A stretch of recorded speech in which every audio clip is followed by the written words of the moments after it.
It's tabletop time. I'm Dave, and I'm playing a Barrowin by the name of Delvin. I really like the way we're introing now. It's really helpful to people. I'm Jazza, and I'll be your narrator. And I am Rob, and I am playing Brick, a Phelan cool bodyguard. And this video sponsor is World Anvil. Honestly, guys, it's such an honor to be sponsored by World Anvil. Not only because it's a huge support to the channel, but also because it's a huge support to our gameplay. Honestly, we live and die by World Anvil, and we get to show it off to you guys, which is absolutely amazing. Starting off with the great deal that they have for you guys, go to worldanvil.com/IRONSPIRE. You can get 40% off of all of their year-long subscriptions. That's their greatest level of discount. So if you're building a world or want to dive deep into sharing and writing your world, World Anvil is the place for you. And you can check out our world by going to tabletoptime.com/Sunder. And you can check it all out in detail, everything that we made public. There's some secret stuff that we haven't made public yet, but there's a lot that's public. I'm quite fond of finding some of those little things that maybe Easter eggs, like in the timeline. Like if you dig through the timelines feature and you find out about the Thanisian secret weapons that have been developed in Thanisia to destroy basically any attempt on their country. It's very interesting. There's a lot of little tidbits in that just are fun to troll through and sort of see the world that was like leading up to what we're role playing in, which is really cool. One of my favorite features is just the fact that the character sheet is online and it can be made to whatever roleplay system that you have. So we are using Cogent, which is super handy. I am not a huge fan of pen and paper. I find I draw all over my page. So having it online is great. And the fact that I can just change it on the fly. So destiny points, if I use one, I can quickly just change it. And then next time it's just fresh and ready to go. And I have to hand it to you, Jen. Your journaling is amazing. Oh, I like that name. This is the last session, Oddities and Osbit. Yeah. Jen's journaling is one of the saving graces of not my narrating. Every now and then I need to go back and be like, I wonder what happened to that. And look at this. Amazing. Well done, Jen. That's so cool. Do you have a favorite feature, Rob? I really like the fact that they've implemented an accessibility menu. So like if you're having trouble reading it, I mean, it's got like a dark theme, which is amazing. Love dark theme. But you can also like change contrast, font sizes, text spacing, even like different fonts for dyslexia. It's crazy. It's awesome. That's so cool. I love it. I love the visual stuff. These are our portraits so far. I neglected to show in any of our streams so far the Mikey portrait, which we had just lying about there. But on my back end in my STS or Stories Tell the Screen, I can click this button and that shares it with our players, content shared. So that appears on everyone's playing and this screen, the Storyteller screen, is so good. Like I have this whole notes library I won't click on because there's too many secrets in there. My whole magic system is in there for me to reference. And it's my version of journaling, but much more from a broad story beat perspective. It's just really, really cool. And then also all the notes and stuff, again, most of which I can't show you because I use them so heavily and it's, there's too many spoilers, but it's amazing. Thank you, World Anvil. Worldanvil.com/IRONSPIRE, guys, go check it out.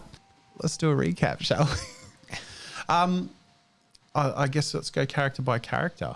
Shall we start off with Brick this time? It was a pretty uneventful episode. We spent most of it in a carriage. It's slightly true, except that the evolution of the party is probably transformed most in this carriage ride than any other time. That is true. We picked up this weird man named Osbert who seems to be obsessed with birds and the outdoors. I do not know what is wrong with him, but we will find a way to fix it. Yes, something tells us that Osbert, he's not all he seems. He has the ability to not feel pain or to shift it in a way that we've never seen before. It's kind of crazy. And so we're discussing on what we should do with Osbert. We don't know if he should join some others or we just keep him with us. But he's a little hard to keep in line, unfortunately. But we also enter the town of Cragmouth.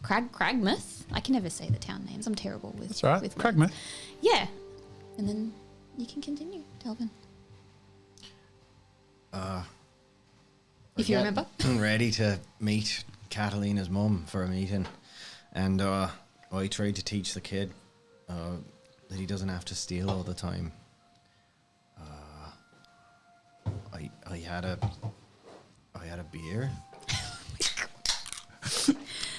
And So immersive. Do you not? Except they don't have aluminium cans.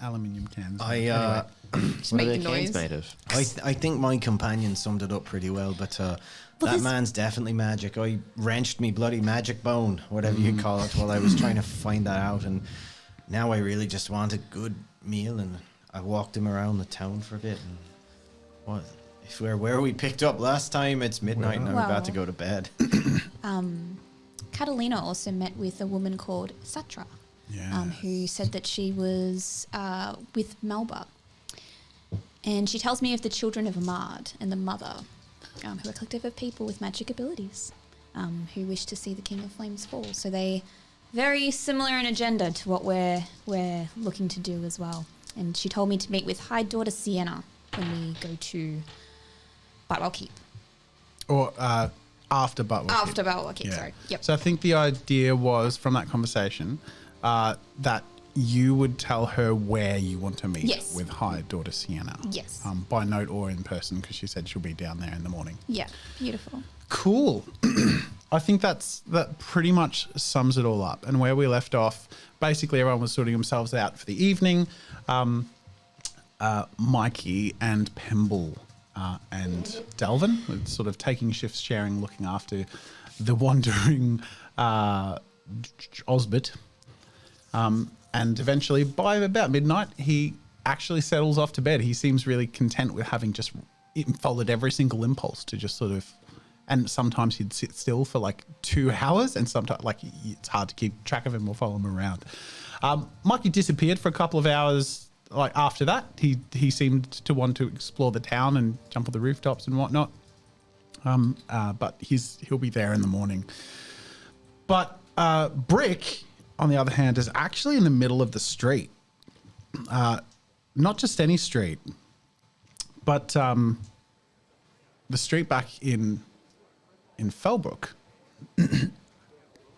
Oddly enough. Post? Pardon? Pre or post burn? Pre-burn. Pre-burn. Pre-burn, Fellbrook, not Felton. My bad. Yeah, so Fellbrook, the second town you're at. Yep. Roll a perception check. Do I have a challenge level? Nope. 4. 4. You notice a sense of gentle curiosity and subtle commotion being pulled in a certain direction, and you, your attention goes there, and around the corner you actually see a Phelan cool warrior starting a carter, starting one of his warlike dances. And you notice very quickly that this is yourself that you're looking at. Let's roll destiny roll for how aware you are of the dreamlike state you're in the dream. 18. Okay. Not only are you aware that you're in a dream, but you remember your last dream. Mm-hmm. It comes rushing back. Comes back to me because Yeah. I'd forgotten it Yeah. mostly last time. Yep. And you are standing watching yourself start the carter, with Medela watching by on the side, and a few people shifting their attention. And you notice it's not what you wish it was. You see your rustiness. Mm-hmm. You see a lack of grace and sharpness. And you see an intense look of disapproval on Medela's face as she watches you. Mm-hmm. And you feel a touch on your hand. And Medela, another Medela, but one more present with you, is by your side. I don't suppose there's a need to apologize, really, but I can't help but feel ashamed for how I felt in that moment. I felt a sense of shame for you doing, I suppose, not a good enough job immediately, but when I look back and when I come back to this place, I treasure that you did it.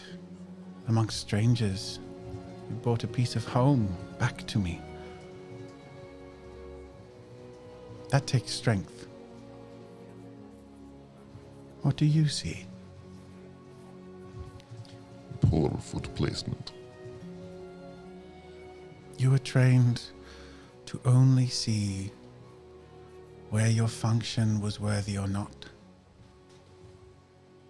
It's very harsh. I was trained for that too, you see. But not long after this, we experienced something different, didn't we?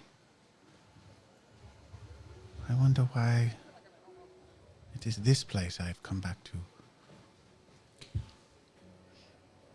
I believe this place was a turning point for us, one might say. How so? We began to stray slightly from our world and culture. True.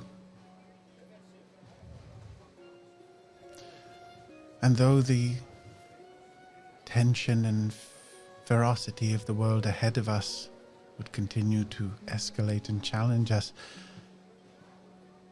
I almost feel like there was a beauty that unlocked that I'd never seen before in the world. And in you. When I watched you on the street, you were a machine that was not up to scratch. And I see my face, she says, and her voice quivers as she looks across, and there's this Medela shaking her head as Brick is working harder ahead of you. Sweat building, and he's sharpening, he's getting there. He's trying really hard.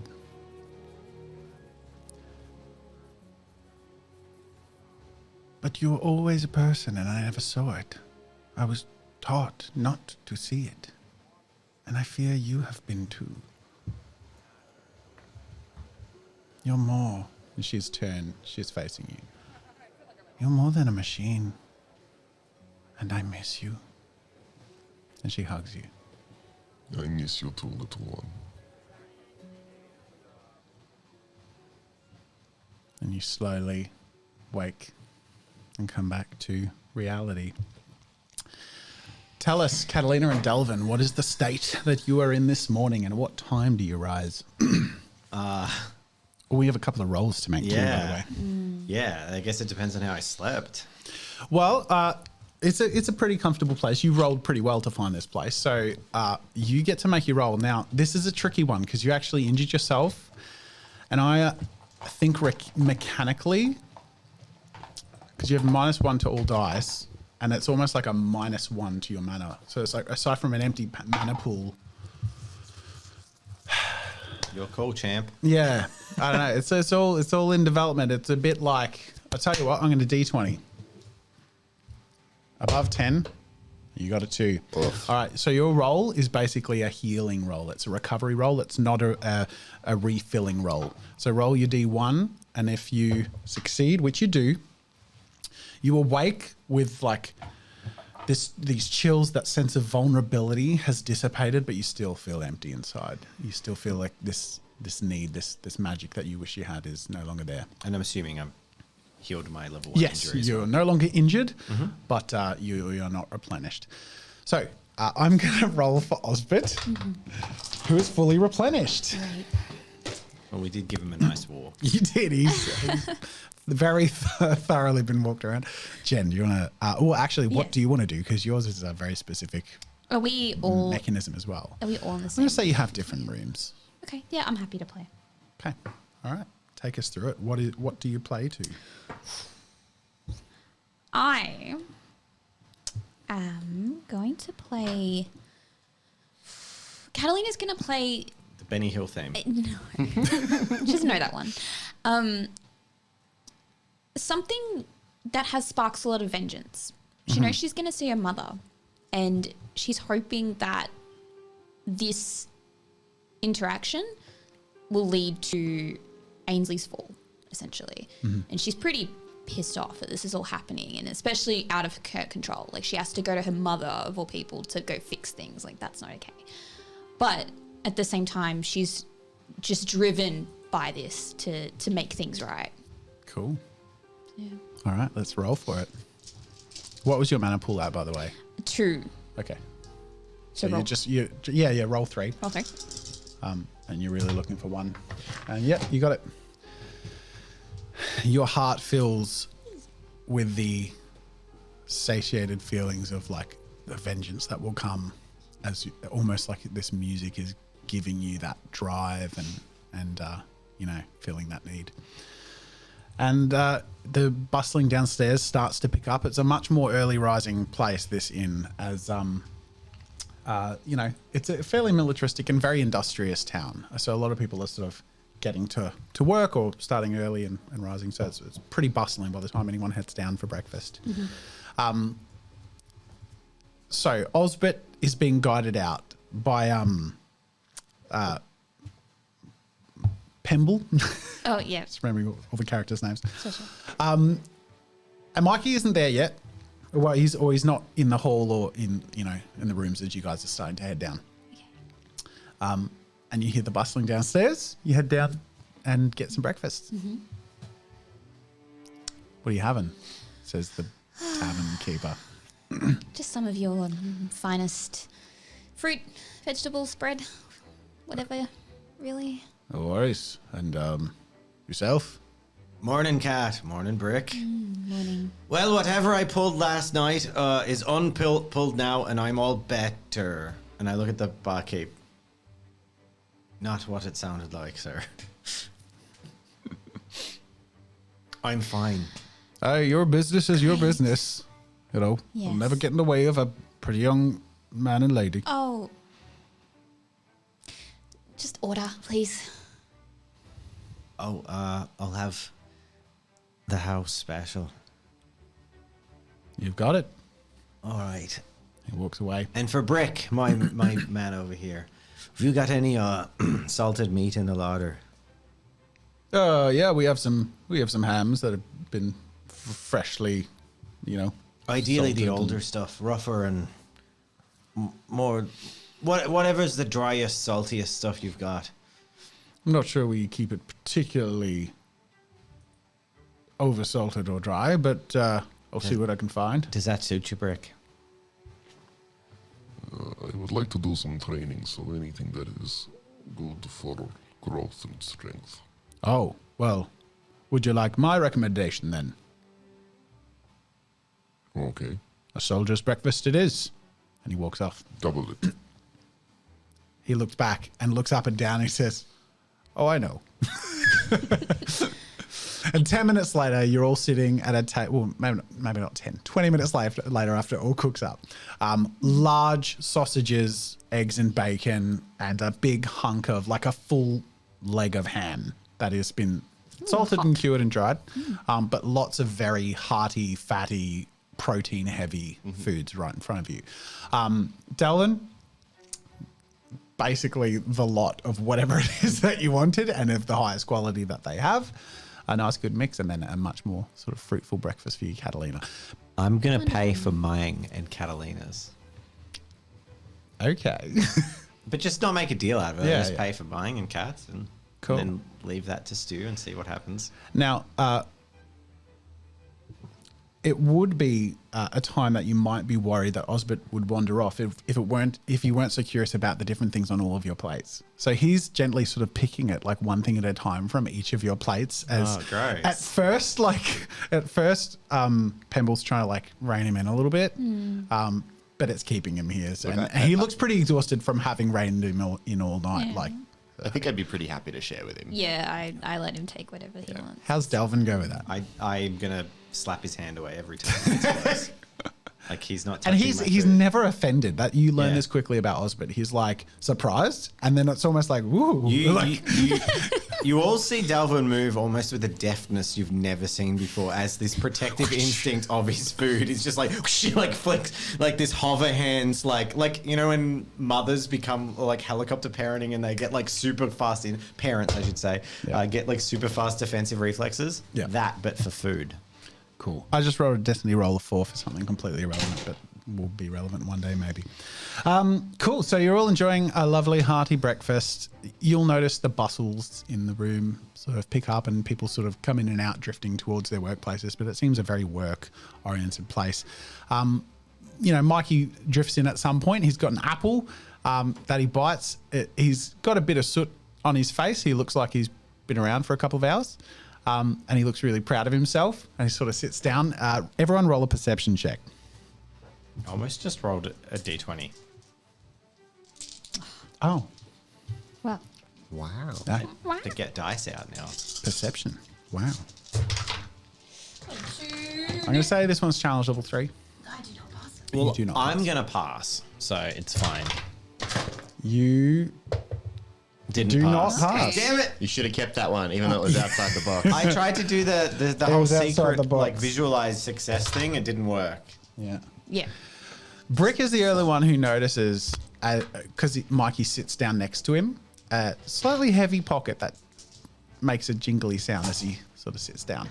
And you get the sense, Brick, why he's proud of himself. He seems pretty chuffed. Are you causing trouble again? I don't know what you're talking about. I never cause trouble. He winks. And he's like maintaining eye contact while eating an apple. I'm gonna pointedly look from Mikey to Dalvin. Back to Mikey. So do you kill all these animals yourself, or because there's like half a farm on that plate?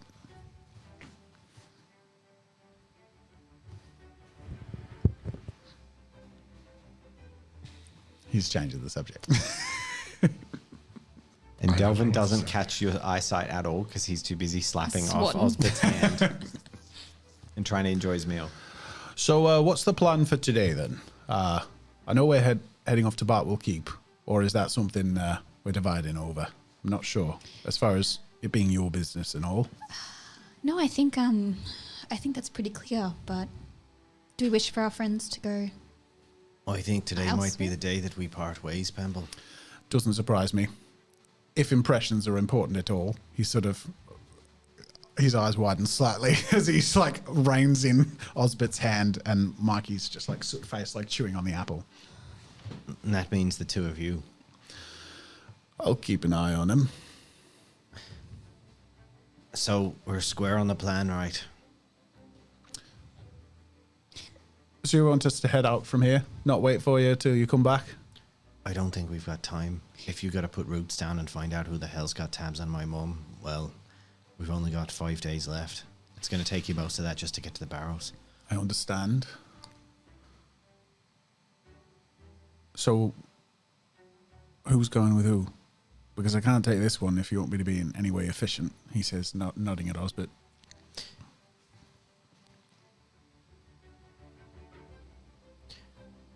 I think maybe that's where we need him dumped off. In fact, if I write you a letter, well, my dad would have a field day, but we could dump him on my family. That'll add a foil to whoever's watching them. I may have a solution to our problem. Yes? Well, I don't believe we talked about what happened last No, night. you haven't cool? said anything. Cool. Well, you remember the meeting I had with Melba a while ago, right? I look around to spot if anyone could be eavesdropping on us. I'm going to destiny roll this one.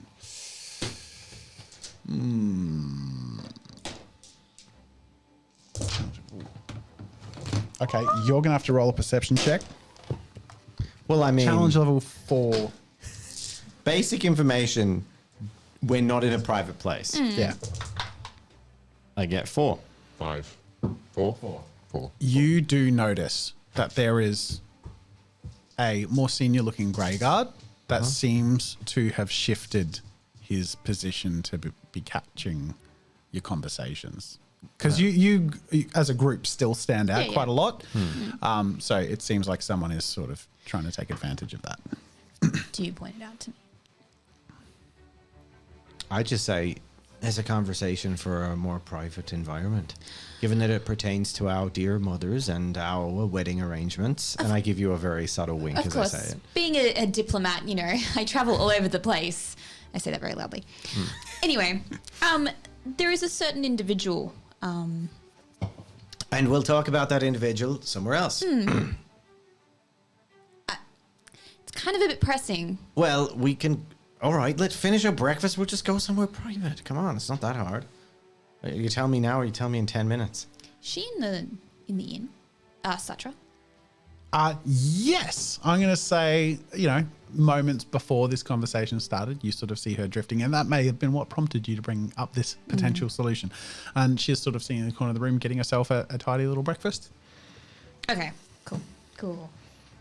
I just want to keep tabs on her. Obviously, if she's going to leave, then I want to say something, but I'll Cool. leave it for now. Yeah. So I just stopped my conversation. is your intent that I have a personal conversation with this person you met with? I believe we should make our intentions known when we wish to speak to this individual. Well, look, I know I shouldn't see the lovely bride before the night and all, but as soon as we've had What? some brekkie, why don't you come up to my room and we'll have a private chat. I kick her under the table. Like, it's so obvious that I'm just saying shit. Yeah. Okay. Right, good. That's right, Sure. honey. Darling, sweetheart. Oh my gosh. Apple of my eye. Every time. You notice the Grey Guards sort of get up and walk out surreptitiously. All right. Right. And then we finish our meal and I lead them all up to my room. Yep. And then talk quietly. When you say them all up, Except for Brick. Oh. so Brick, are you babysitting? I was going to go outside and basically You be know, like, get training? Do not get into any trouble. Oh. I will be back shortly. Would you perhaps like to check on the carriage? It should be going in for repairs. I'm happy to do this as well. Thank you. Cool. All right. So So- Brick heads out to do a kata. Do either of you get the attention of Satra? Is that the intention, or are you having a conversation yourselves? No, yeah. She can, no. I think we should have a private chat and then we can get her. Are you kidding? Sure. Okay. Upstairs. Cool. We head into our room. All right, Kat, what do you want to talk about? All right. Well, forgive me, my mind's been elsewhere. The lady downstairs, she spoke to me yesterday. She said that she was with Melba, you know. All right. She claims that they're collective. You remember how it was all really mixed messaging? I couldn't tell if she was with the King of Flames or if they had their own agenda. Right. Well, she tells me that the children of Ahmad, which... Amar. Amar, It's a rolled. sorry. It's a rolled R. AMA''AR. Just so you know. Amar. Sorry. There's just like random That's like okay. spelling for all this stuff out there that I might as well put that in there. But anyway. Have I heard of them?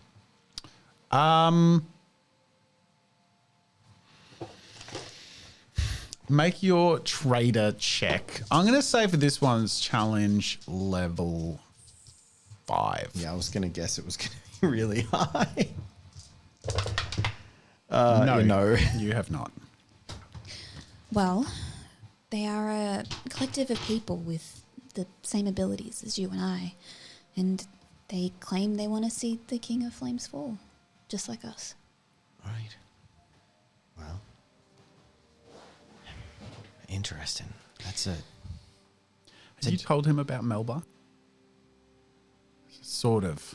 You Yes, suggested... because when we had that massive conversation, I didn't go into too massive Yeah. detail, but yeah. You pretty much did say I tell them everything. Yeah. So yeah. Okay.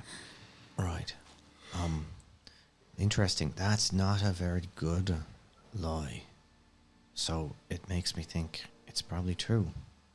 Because if you're going to bullshit, it's probably best Well- not to bullshit with something that might get you killed. And you get the clear idea because obviously the messaging is they've infiltrated the king's processes and they're recruiting for the king and surreptitiously, more importantly for themselves, against the king. Well, she also offered me this information. She told me that Ainsley has the ability to mentally sharpen and diminish the mind, which we both know that was already possible. But apparently he has the ability to move things as well. I knew as soon as I saw Ainsley in the flesh that he was that little girl that could lift rocks.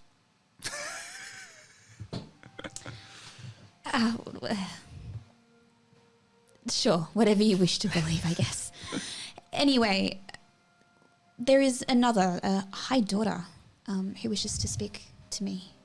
To you. And we're not involved then, Mr. Brick and I. Well, perhaps they don't know who you are. For the best then. And you're suggesting I give my new friend Oddball over to them for safekeeping. Well, potentially. They also might be able to help us. How so? Well, I don't know a whole lot, to be honest, but we're banking a lot on my mother. If we have someone else that we can trust, that wouldn't be such a bad thing. We got 3 things to deal with, but it couldn't.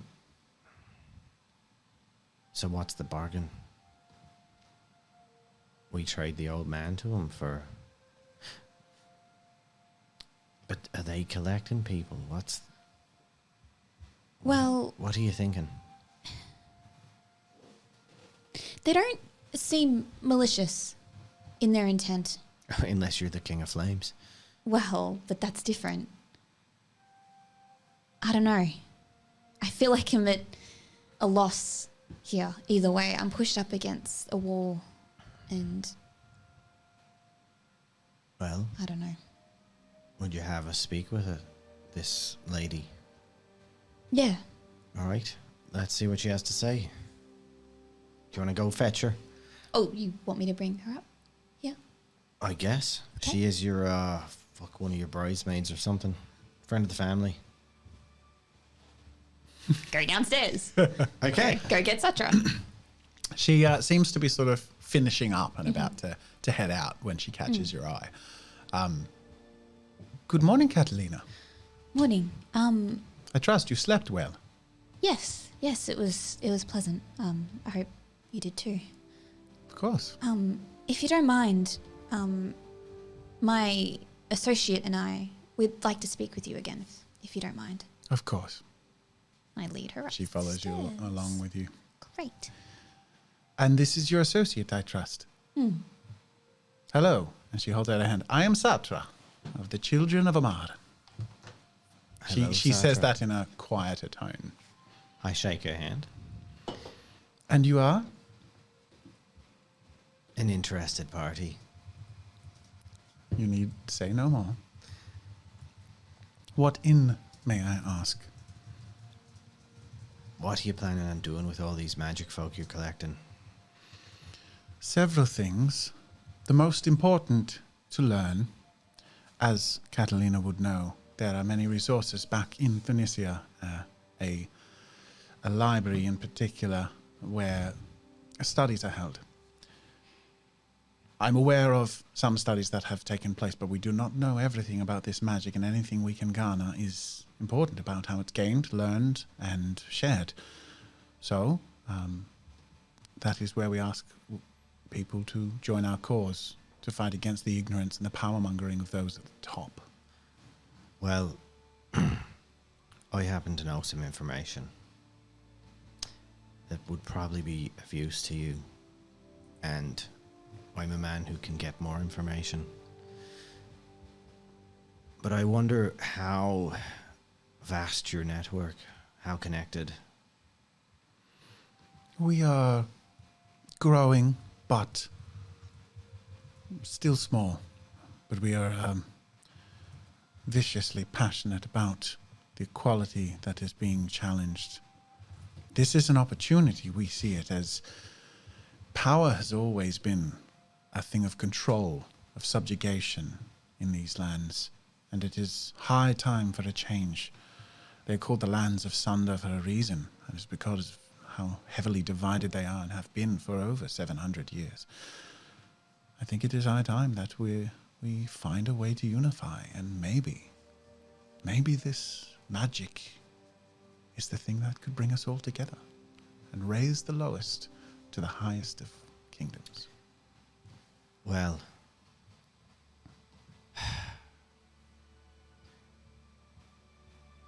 if we were to work together, I think there'd need to be some kind of initial exchange of trust by virtue of a favor, and one done in kind.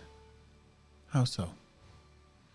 We find ourselves in a predicament of which there aren't really any solutions. We've got a knife at the throat of 3 people we care about, and the capacity to save, maybe one on our own. And it's not a choice I'd have any of us make. In my line of work, the most important thing that we can have to have any chance of enacting things is, of course, knowledge. The more you can tell me about these three people and their circumstances, the more that can be done to help them. Melba. Ah, yes. She's basically an inquisitor, right? With the Iron Guard. She's our first means of introduction. An unpleasant one at best, but necessary as she can see to people's intent, and she has seen Catalina's. If information were to get out, just hypothetically, about someone, their whereabouts, and confirmed hidden magical talent, would that be, well, license for her and her soldiers to extract said person for an interrogation and investigation? Interesting. I turn to Catalina and making sure I'm not like within exactly, turn my head to such a degree, I mouth Medela to Catalina so she understands who I'm talking about. I had it. Yeah, but I confirm it. Yeah.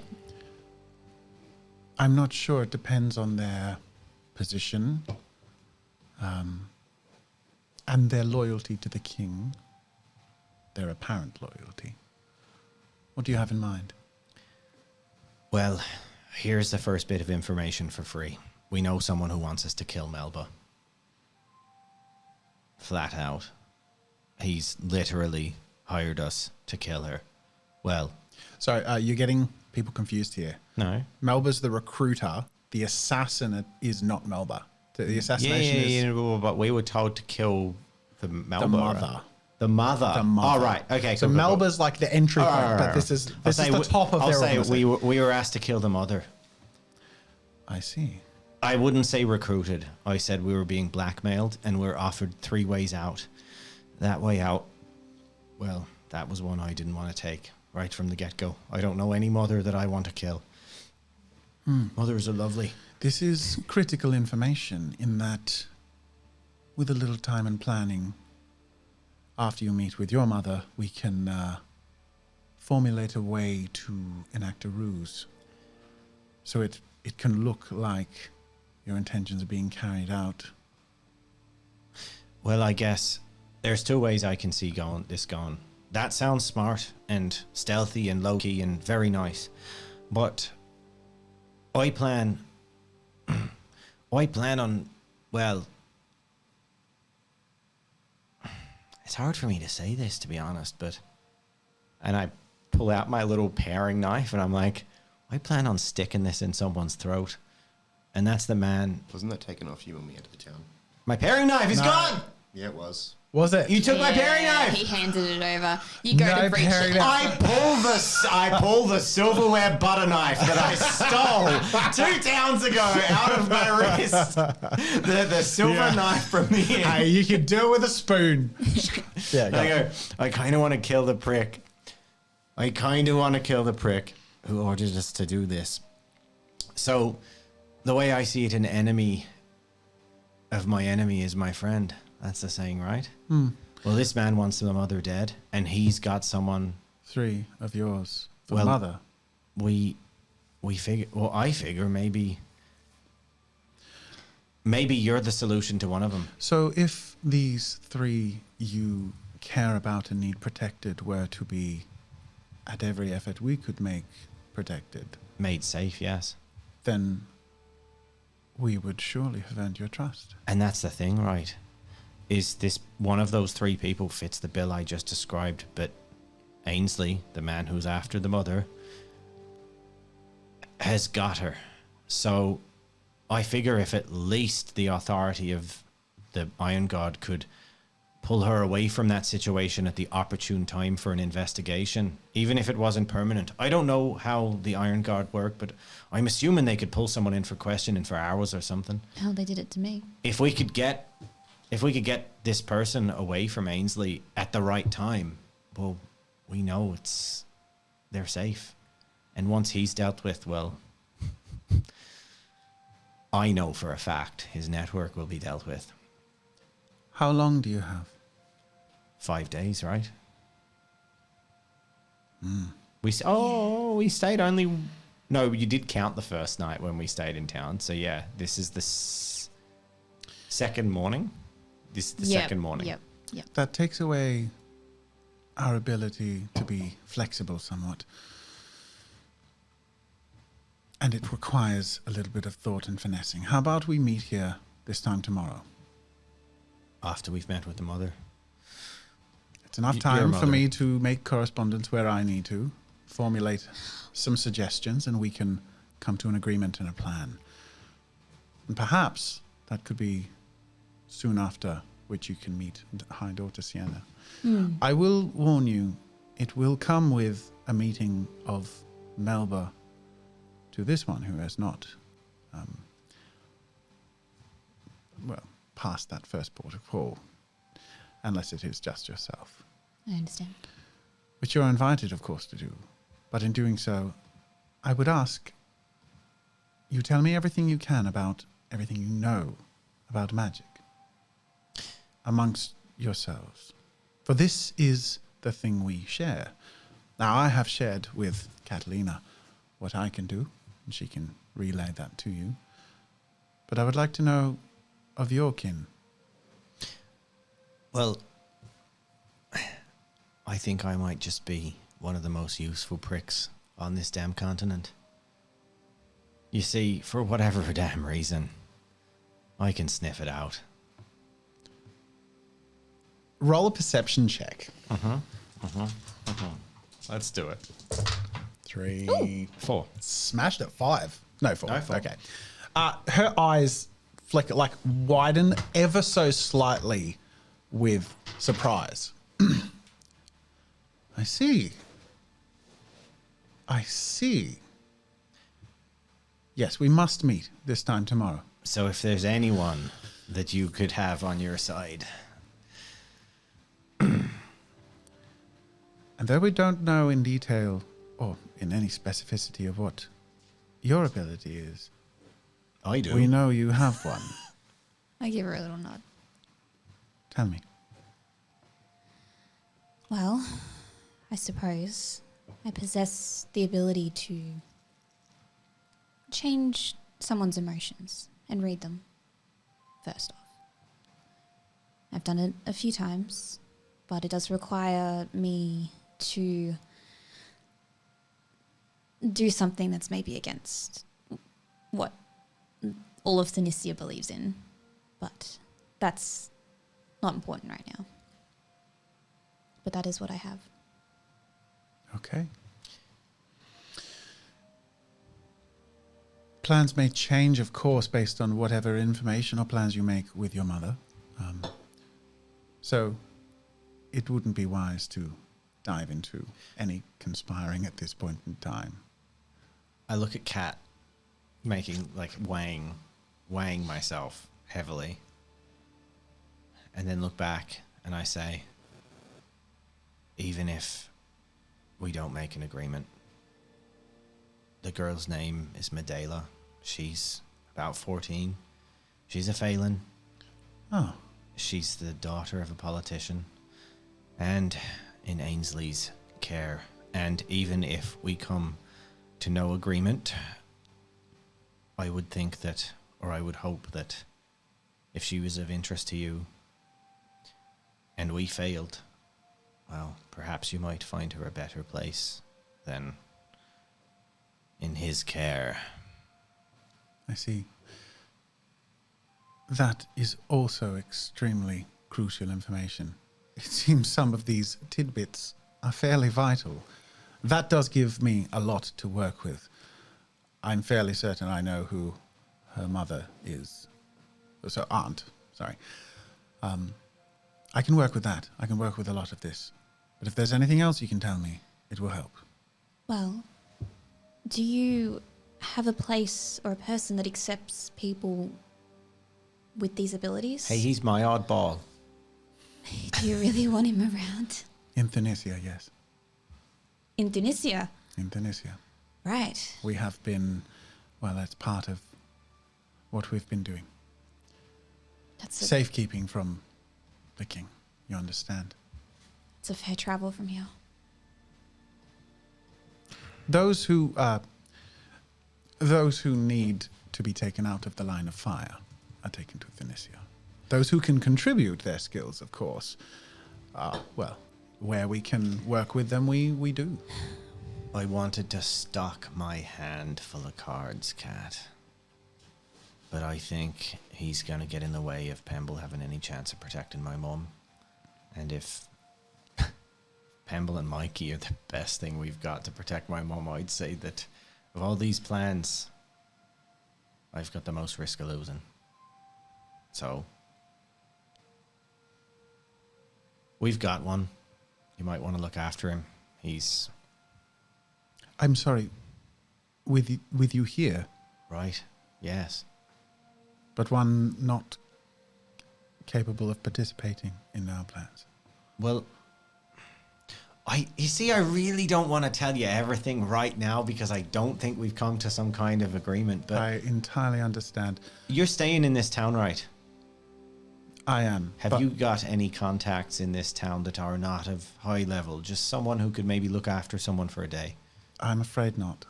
I'm afraid I have traveled here to meet you. Maybe we could And pay I've- someone to. Why not?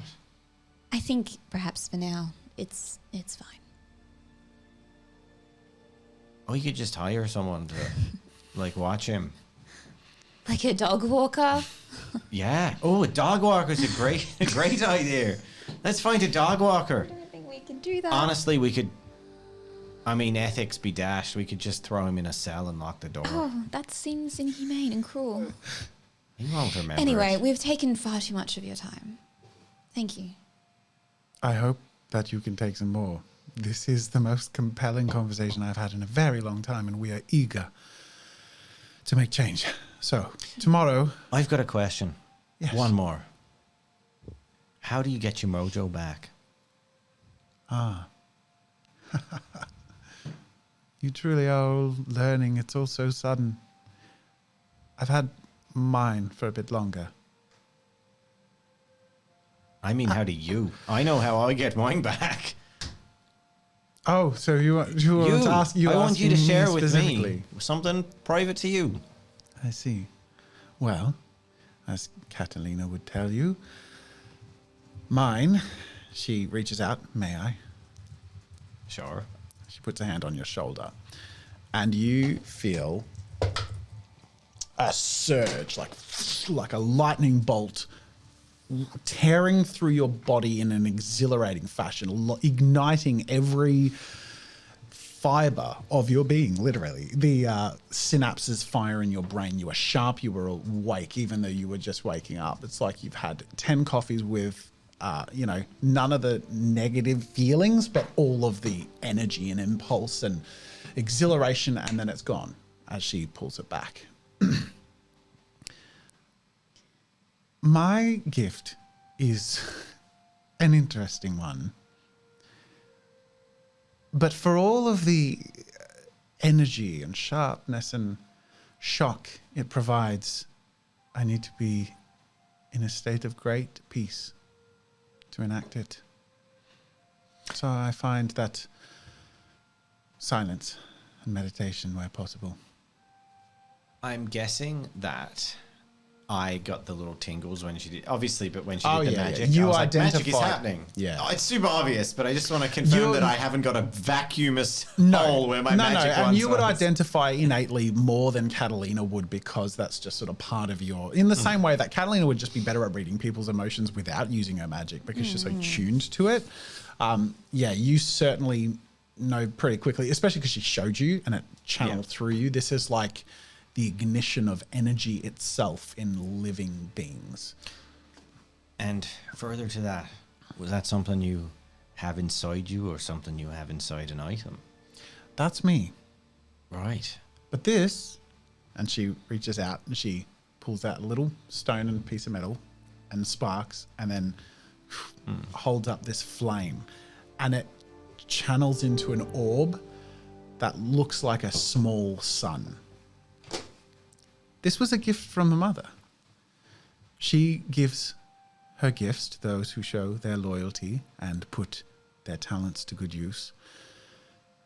And she snuffs out the flame. She didn't do that. No, well, she was in public with you Yeah, I'm before. kidding. She unlit and lit the candle before. Now she was just like, you saw her like, it's clear she needed to ignite it. Yeah. But she Could actually show channeled it everybody. and just completely shaped and controlled the fire in front of you. That was pretty cool. It looked very cool. Delphin smiles at the prospect of this. Right. And have you ever pushed yourself beyond your limits? Yes. I did yesterday, and god damn, I felt empty. Be careful with that. We have limited access to subjects, but we have come across a few who have died. Oh, right. An unfortunate overuse and extreme sudden awareness of their power. Yeah. Several of which have been more recent, of course, since all of this seems to be burgeoning to the surface. But this has been bubbling away quietly in the background for longer than people understand. So we have seen it before. And there are things we know that we hope to share, should you prove yourselves trustworthy. All right. Well, hopefully we'll speak to you tomorrow. Thank you for your time. Thank you. This is very exciting. I'm sure destiny has brought us together for many reasons I look forward to seeing. Before you go, she reaches out her hand and touches you both. Ooh.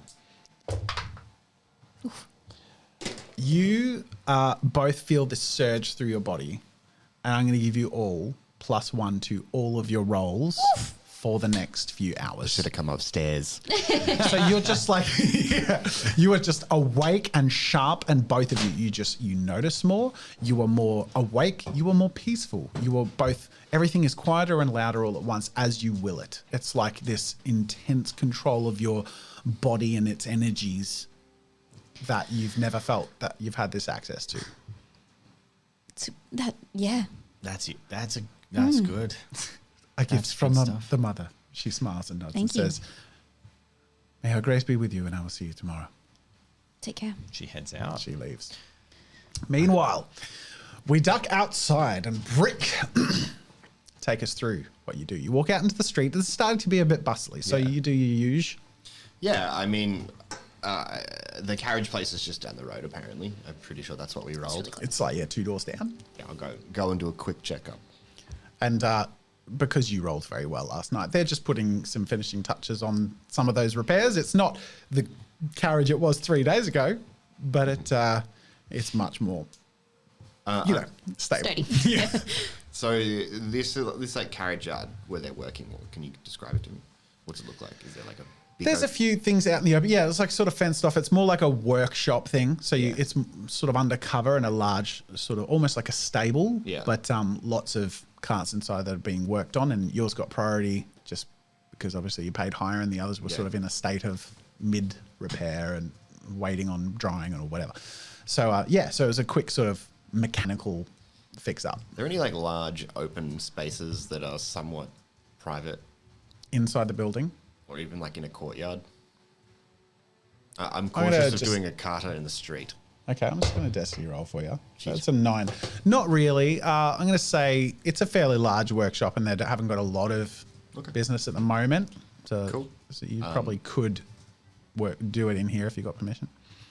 No, I'm just going to walk back to the front of the inn and I'll do it outside. I'll just make sure there's hopefully enough space around me. All right, I'm going to destiny roll that one again. 12. Slide Yeah, it up. look, it's pretty busy, so you're not going to get away with not being noticed by any stretch. Yeah, notice is fine. Yeah. But it's an unarmed carter Yeah. for 2 reasons. 1, I want to train to be better at it, and 2, I don't have my weapon. Yeah. All right, well, let's roll an unarmed combat check, please. Do I have a challenge level? No. It is as good as you rolled. Not great. But This is why we're training. I wonder, how does Brick feel after his dream? Which I'm going to say you remember.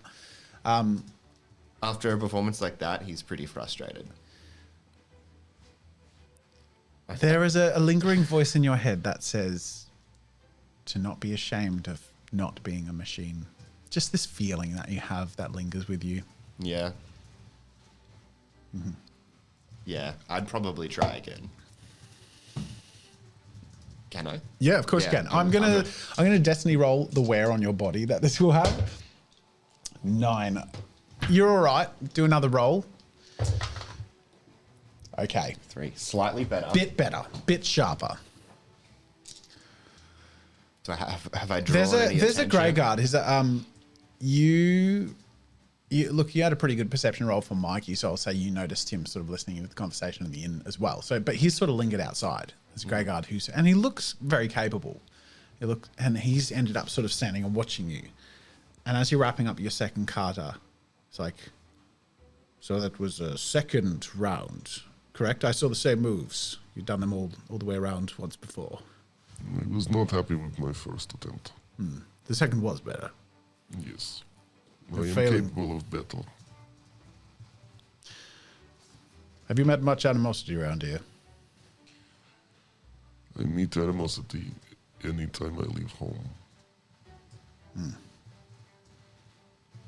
I've heard about what's happened to, well, I wouldn't say your home, but I'm assuming you were with the trading camp in Felton. I have heard of it, yes. Of the event. Your weapon. I think I saw it last night on my shift. It was detained at the gate. It's the only one like it I've seen. It was a gift. Look, I'll be honest. A lot of my men wouldn't spend a half a second longer to chat with someone like you, but in my eyes, a strong soldier is a strong soldier, and you look like one. Dedicated, at least. You can always be better. Can't we all? Have you thought about transitioning your skills to the King's Guard? We have fine training. That is not my decision to make. I am property. How does that work? I am owned by one called Ainsley from Geldervale. Destiny roll just to see. That knows no idea. What are those betting men? I wager. Horse races and all that happening a week or so from now. He does not seem like a risk taker. He has fingers in a lot of pies, as they say. Okay. Well, good day to you. And what are you doing away from him if his? I have been tasked with the protection of someone, in protection of his interests. What? Wait. You've been tasked with protection of someone and you don't have a weapon. You aren't a registered protector. We are property. Even property can be registered, lad. Interesting. Something to think about.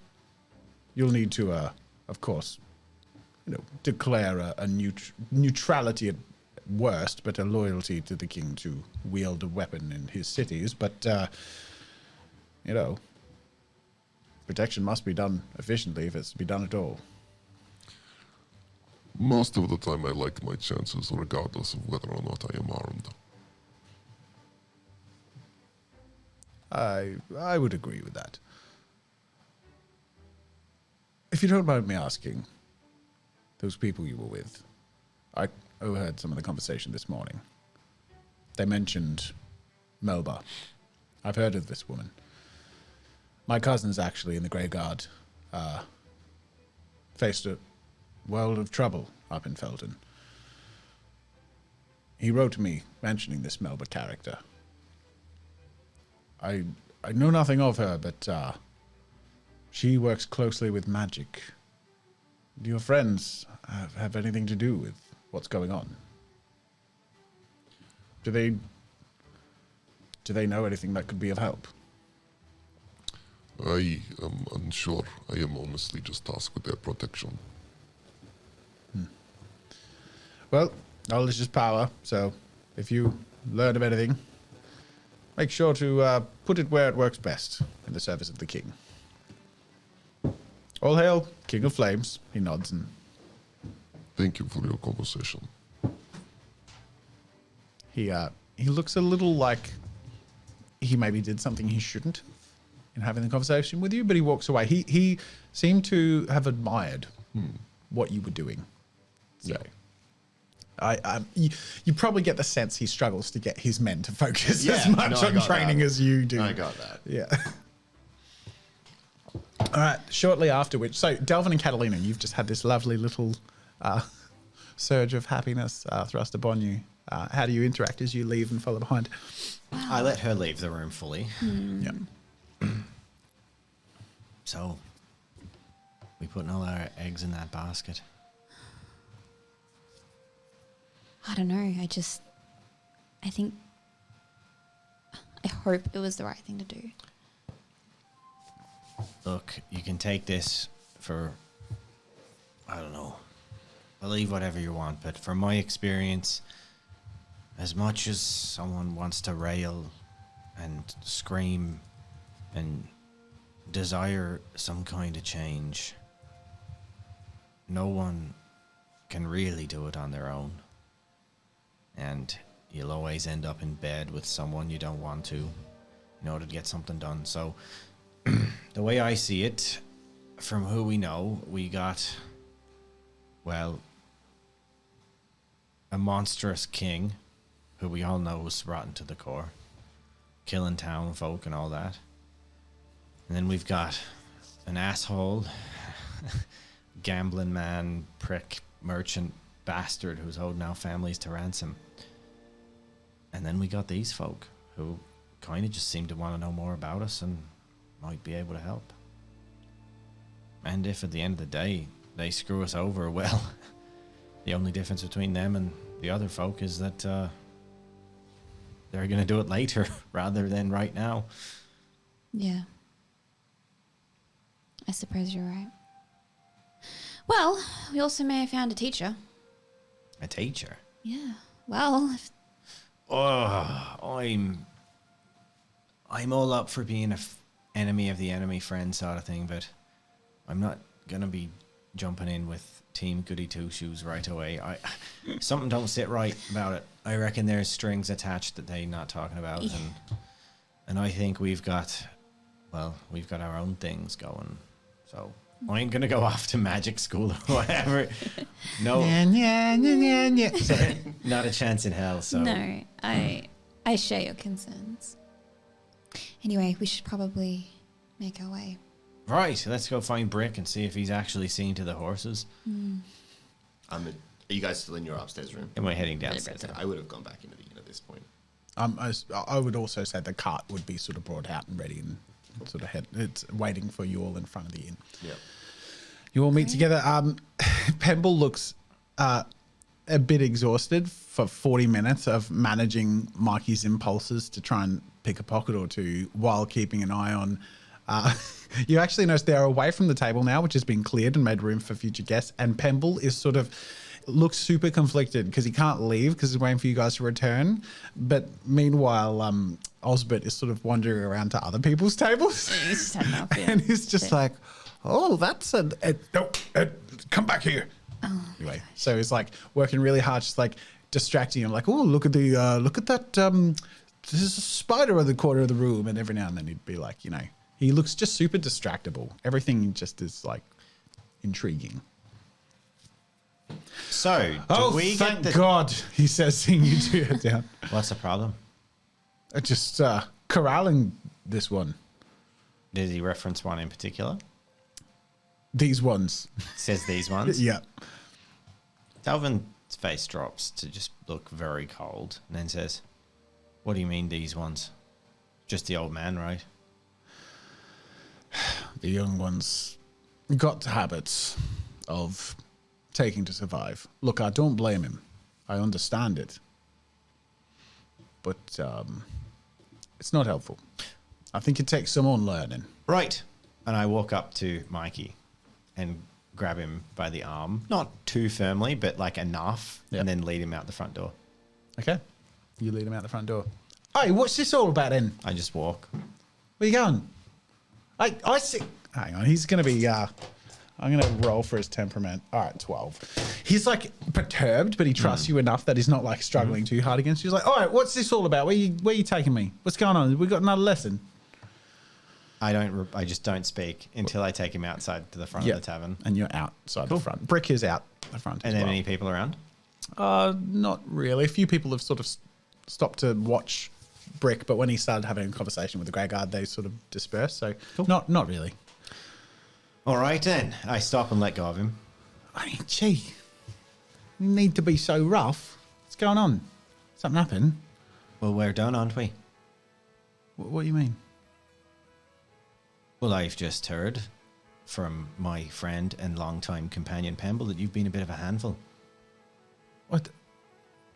I ain't bothered you lot. So, here's the thing. Do you think this is some kind of arrangement where I'm like your sweet pa and I'm going to give you everything you've ever dreamed of? I don't have time for people who can't control their impulses. Right. And while it's fun to have fun, any single action you could do could jeopardize your safety and our safety. And you don't think that your hand getting cut off in this town for thieving pockets, you don't need to thieve. I'm sorry.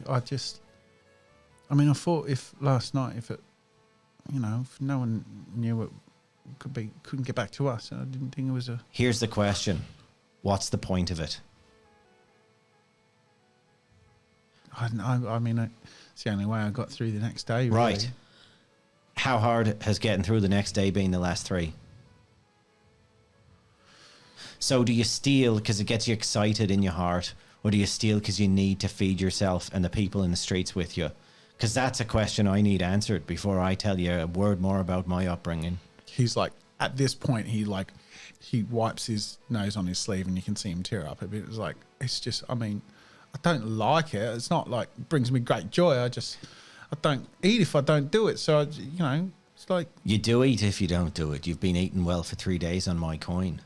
Nothing you've stolen has gone anywhere but your own pockets, and you ain't got any need to do it. He looks up at you with eyes that feel all too familiar. They're sort of cold and distant in the sense that, like, you read in them that he's done this every day of his life since he's had memory. Mm-hmm. And he looks older in that moment. Sort of like the harshness of the world is coming to the fore. I just ain't used to it is all. I kind of do that thing where you like grab him a little bit, like not roughly, but like spin him slightly off to the corner of the building where it's even more out of sight, a little bit quieter, not like right at the entrance. And then I say, if you want to take this chance and roll the dice on everything and learn for some very clever people and change your life. I mean, I'm probably the richest prick who's ever talked to you. Well, it means getting rid of some of them habits, because how many people on the street would have begged for the opportunity I'm giving you? Roll a perception check.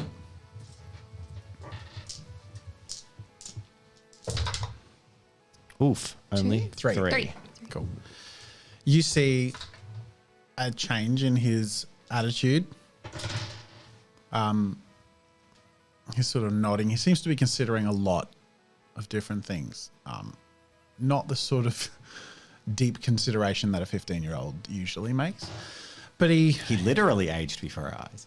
Was it? I sat somewhere between 14 and 15. Yeah, cool. Yeah, I think I said 16 and backtracked, so I'm sitting at 15. I just think both the teenagers are 14. So A that's young man of indeterminate age. He's older than a Medela. Scruffy, young, middle-aged teen. He's older than Medela. He's 15. Okay. He starts nodding and sort of slowly sort of pulls out a handful of coins, and this looks really hard for him. Mm-hmm. But he just sort of like grabs your hand and shoves it in him. He's like, fine, I won't do it no more, but just... I push them back into his hand immediately. And I'm like, I told you I wasn't your beloved pa that's going to give you a talking to and then expect you to hand it back, mate. You took that skillfully, so it's yours. I don't want it back. It's not mine. You took it. What I want is for you not to squander your opportunity. Don't jeopardize anyone and focus on learning, because you're going to learn a lot more from people more experienced than you. And you are from doing what you've done for the last your whole life. Advance yourself with some help. And here's the thing. I'm not actually asking anything of you. I don't think I've asked anything of you yet. I just see potential in you. And you're going to be going with Pemble soon. And I can... What do you mean? You're going to be going with Beardy Pemble one? soon. That's right. No, I ain't. You do know that he's... And not that other one, Oh, probably the not. Wanderer. Probably not the Wanderer. Don't worry. All right. We got to sort that out. But Pemble is... I can't learn from him what I can learn from you. That's squandering my opportunity. No. It's arrogant to assume that you can go straight and skip the beginnings. Well, I'll give you credit. You got more than the basics. But you don't go straight to college. He's shaking his head. He's like, no, there's got to be a way around this. I'm sticking with you. What does it take? Give me the task. Give me the mission. You say I do no more stealing, I'll do no more Here's stealing. the You tell me mission. the lesson, I'll learn it. For 1 week, I've got to send Pemble to the barrows, or someone's going to stick a knife in my mother's gut and kill her. What, and you think I'm going to... He's like, look at me. He's like this scrawny teenager. Like, you think I'm going to help rescue your mum? I'll be more useful to you here. You're going to be a good set of eyes for someone who can keep you safe. Because if we fuck up here, Ainsley's going to kill every one of us and all those associated.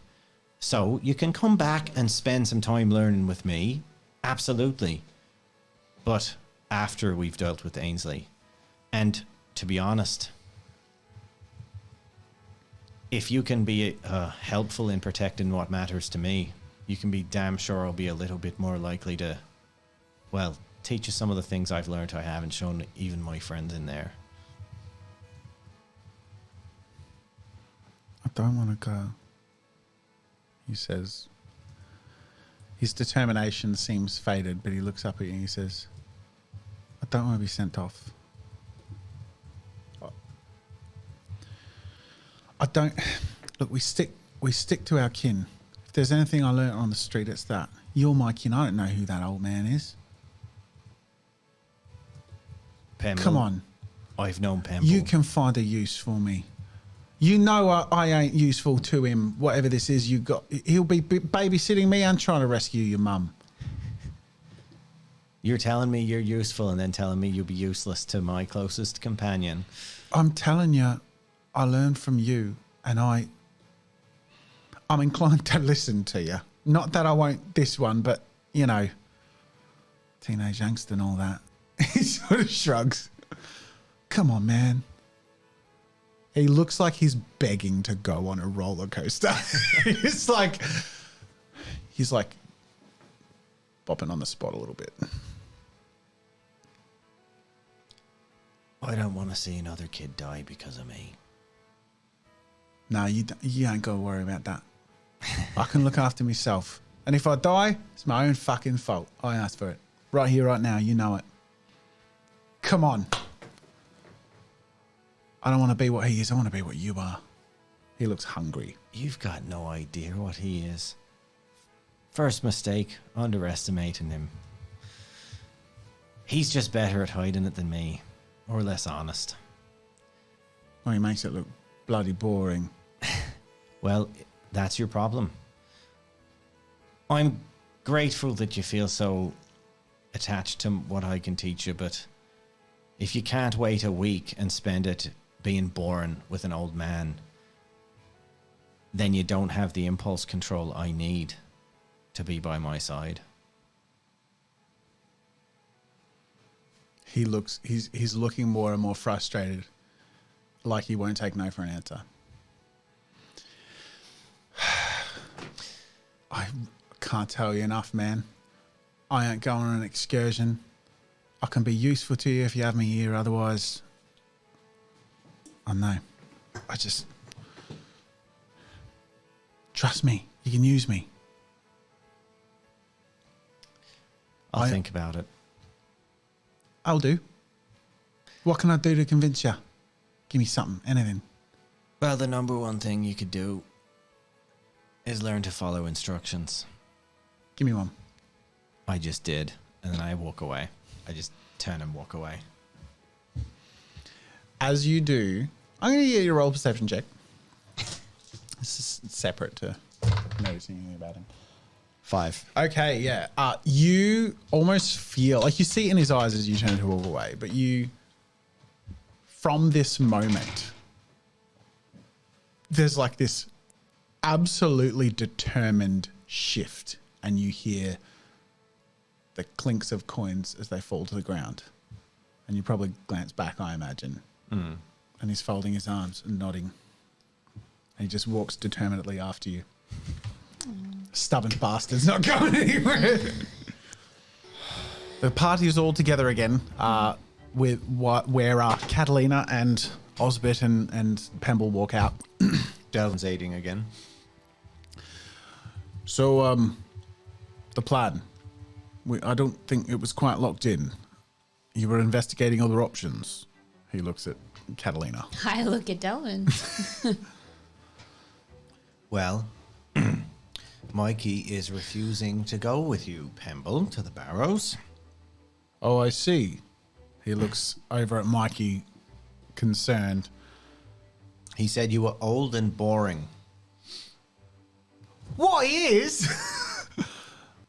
No, I mean, in my defense, I haven't gotten out much these past few years, but I can be good company.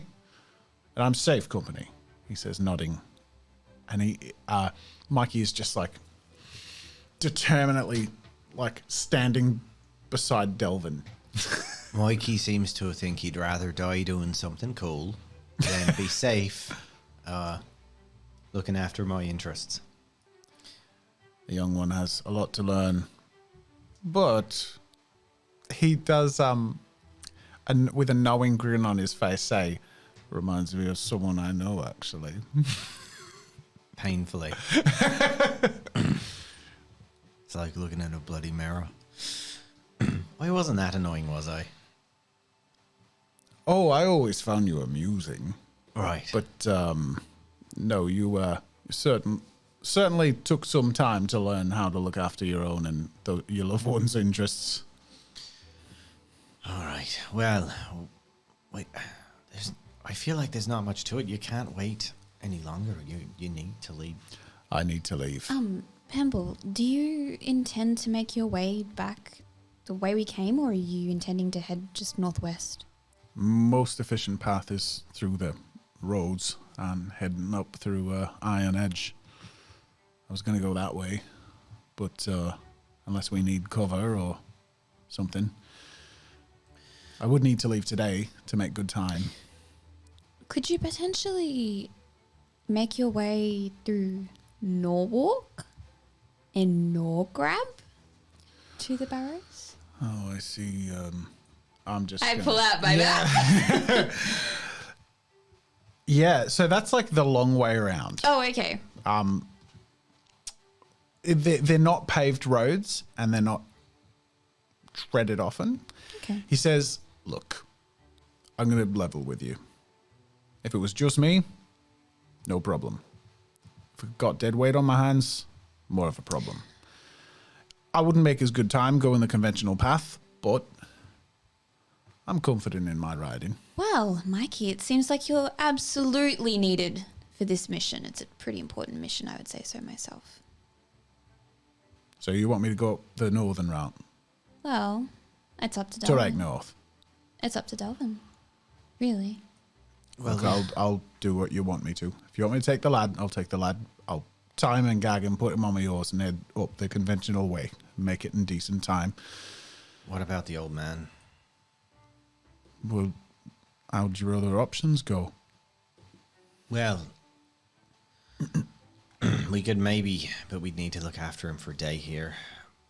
But if it wasn't looking after them both, do you think you could find somewhere up in the Barrows to stash him for a couple of days while you sort out business? Oh, he looks perturbed at the idea of traveling with him that far without it being a problem. Okay. He says, look, just from how last night went, and if you're thinking this man needs to stretch his legs to keep, level, he's going to be a problem, at least for travel. So what if I see what trade connections I could pull that Edgar had in this town? Someone to watch him for the day while you have your meeting, so he's at least here for you in the afternoon. All right. That would be amazing. All right. Well, as much as I would much prefer it if Mikey were to travel with you, I am not his boss. And therefore he can make his own decisions. He is beaming. He's just got the biggest grin on his face, slightly shitty in the direction of Pemble, but he's like, right. Like he looks like, I'm with it. It's like he got into the X-Men, basically, is how he's feeling right now. And I look at Catalina and look at Mikey and just go, I don't know why you look so proud about starting our working relationship by disobeying the one thing I asked you to do. But I mean, like, I do what you say when I'm with you. That's the deal. And you can't even be a week without. He's worse than a bloody future wife. Can we please just go? Right. You but we go. have- I've got business to settle. Thank you. He'll be looked after, and I'll make sure he's by the inn after sunfall. Great. All right, Mikey. I You can keep have it. him looked after here too if you want. You've got an important political I push meeting. Brick in the carriage. Like, let's You go, can come do it on. one day. And Mikey's like, all right, only if you promise you come back. Right. mean, No, I've got something else. I've got a job for you, Mikey. All right. If you could assess your number one skill, what would it be? Getting about. Right. And do you do much while you get about? Do whatever's needed. And you got good eyes on you? Great. All right. So here's your job. Find whoever the fuck is following us. So I want you to basically watch our way out of town and just keep an eye on that path as they exit. If there is anyone, and then when we get back, report to us. If you see anyone stalk out, anyone suspicious, All right. You I stay in hadn't town. kept an eye out for something like that, but what gave you the idea that something's following you? I think we all agree on that, right? Call it When did you notice? intuition. Shit, I feel like it's been pretty much the whole way. Push Brick into the car. I allow Brick to get into the carriage. the carriage. I sit on top of the carriage and I start pulling the reins. Getting ready to go. I will say Catalina had received a return message from her mother. Great. So it was very brief, just like your message to her was, we will be available tomorrow. Yeah. So blah, blah, blah. Great. It was the message first thing in the morning saying, I have cleared my afternoon's meeting to sit with you for an hour or so. Woohoo! Great. Yeah. Just do it. All right. Can do. I'll make sure to have something for you. Your safety's the number one priority. He looks determined. Cool. All Let's right. go. Good luck, all. And let's just see how this goes. One success. In his giddy excitement, Buddy. he, after bigging up his own skills, he, with feet covered in mud, goes to deftly climb on the side of the building and is far slipperier than he normally is and a little too eager. So he isn't as deft as he would be. And he eventually gets to the top. And Scrabbling up the wall. there's like two people on the street that sort of like look over in his direction. It's like, it's don't worry. And he goes off. He's like ducks out of sight. Pemble's like, you'll have your hands full with that one. Just like I did. He'll be dead by the time I get back with skills like that. Well, I made it, didn't I? He's smiling, like looking at you. All right. Good luck. Good luck. And I give Pemble a handshake. And then And you feel another hand enter the handshake. And Osbert's just like smiling at you both like, now wasn't this a lovely meeting? I pull Pemble into a hug and pull Osbert into a sort of a completely unaffectionate one-sided hug, Yeah. but the real hug is Yeah. happening with Pemble. And he just sighs and nestles deeply into your shoulder. Osbert. Yep. Okay. Absolutely, like head into the shoulder, just like, oh, it's been a while since I've hugged someone so young and strapping. And while I'm hugging Roll a perception check. While I'm hugging. What was that? Roll a perception +1. check. Oh, yeah. Plus I'm not one. forgetting my +1. Challenge level 3 plus 1. Just 3. There is a gentle, nestled hand on the outside of your butt cheek. Delvin's eyes And just it- like. No. And then very quickly he says, slightly more flustered than he anticipated, being into Pemble's ear, "Stay safe, Pemble. I can't lose another friend." You work out. You hear in your other ear. Pemble says, "Don't worry. I'm here and I'm here to stay. And We're gonna tear this fucker limb from limb." That's what I like to hear. And then I pull off. And then I slap Osbert's hand off my ass. I'm just like, the fuck you talking about? And then I'm like, all right, Osbert, that was You surely your wife knows. TikTok, gentlemen. all right, I'm getting bye. And then I push away from Osbert and climb onto the carriage. And as you're the carriage starts to head off, and you sort of glancing back away by where Osbert is starting like a really emphatic like conversation about like firm but not too firm, and like clearly does a lot of lunges. Very impressive, most impressive.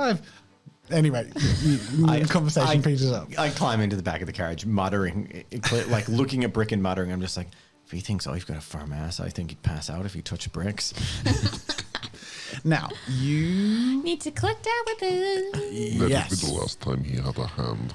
You reach the gate of the city, and you know, with very minimal, check over required, your weapon is returned to you in good condition, same condition, and you leave town. Wonderful. The road up to Bartwell Keep isn't. You got to do your riding check. Have to fix the cardigan. Smashed it. 4. Is that your riding check now? Well, it's 3 and then the +1. So Yeah, damn. Kapow. Yeah.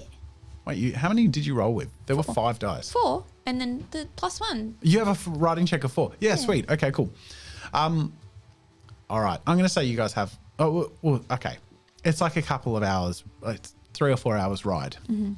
So your plus will be gone by the time you get to That's the new fine. city. That I used It's it. fun while you had it. That's fine. You're Someone like used you're it. do like a burnout. Just sick doughy. Yeah, but Great. I think it's. I guess the point of that more was just like to demonstrate the gift that the mother gives. Is Yeah. sort of why she did that. Which Heck is, yeah. it felt really cool as it sort of dissipates over the journey. You sort of remember it fondly. It's almost addictive, that sort of sensation. Imagine it's kind of like drinking like straight coffee, like and just like the shot of coffee for like the first time ever, and you're just like, Yeah. woo, let's go. Yeah, pretty much. Yeah, but like even more so. Really cool. Yeah. And on the journey, I'm going to say Catalina would be pretty. Do you know what? Roll your diplomacy check. You have your diplomacy trading, trade barter, or whatever it is. Magic's worn off. Say it again. Magic's worn off.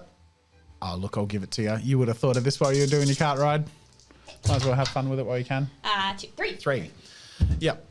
You'd be pretty aware that from the note from your mum, she's expecting to meet with you.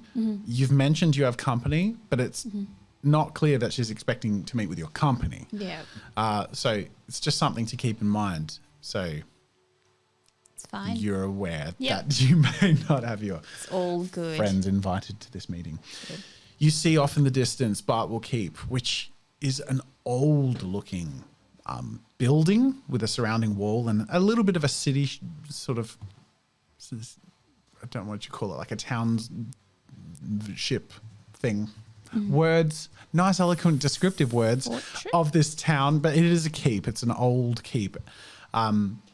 Very, very old, and behind it looms the Great Iron Spire. And this is the closest that Delvin and Brick have ever been to the Great Iron Spire. And by this point, especially with the mid-morning silhouette of the dark face of the spire facing towards you as a shadow is cast over behind your cart, it's impressive.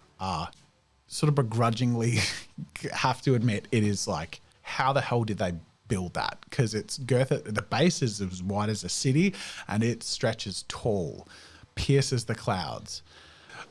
So you arrive eventually to the gates of Bartwell Keep. Now, this is much more manned and it's very militaristic, and there's a large gate with iron guards all sort of around and at different patrols. You don't see any grey guards. These are all iron guards. Yep. And they all look very adept and expectant and a little confused at a fairly common looking cart approaching the city Whoa, whoa, whoa, whoa, Common. whoa, whoa, whoa. compared to the military carts they're used to seeing. This When I is say fairly common, it is even a noble to a military person is a commoner in their eyes. Yeah, sure. Because They this is a wouldn't visit different here. place. This is a military Sure. fortress Alright. and city. All So right. I was just going to say, because You spent a lot of money on that card. I was just going to Trade say that and Merv's civilians magnificent. do not come here Yep. often, if at all. They always go the other way through the common district, which is a whole different cart ride. Great. So you're approaching, you're catching some attention as you're arriving. And you notice a few people sort of signaling and passing a message or whatever. And eventually you sort of roll up. And they don't have the same sort of inspection station that the grey guards and the different entry gates that you've experienced at other places.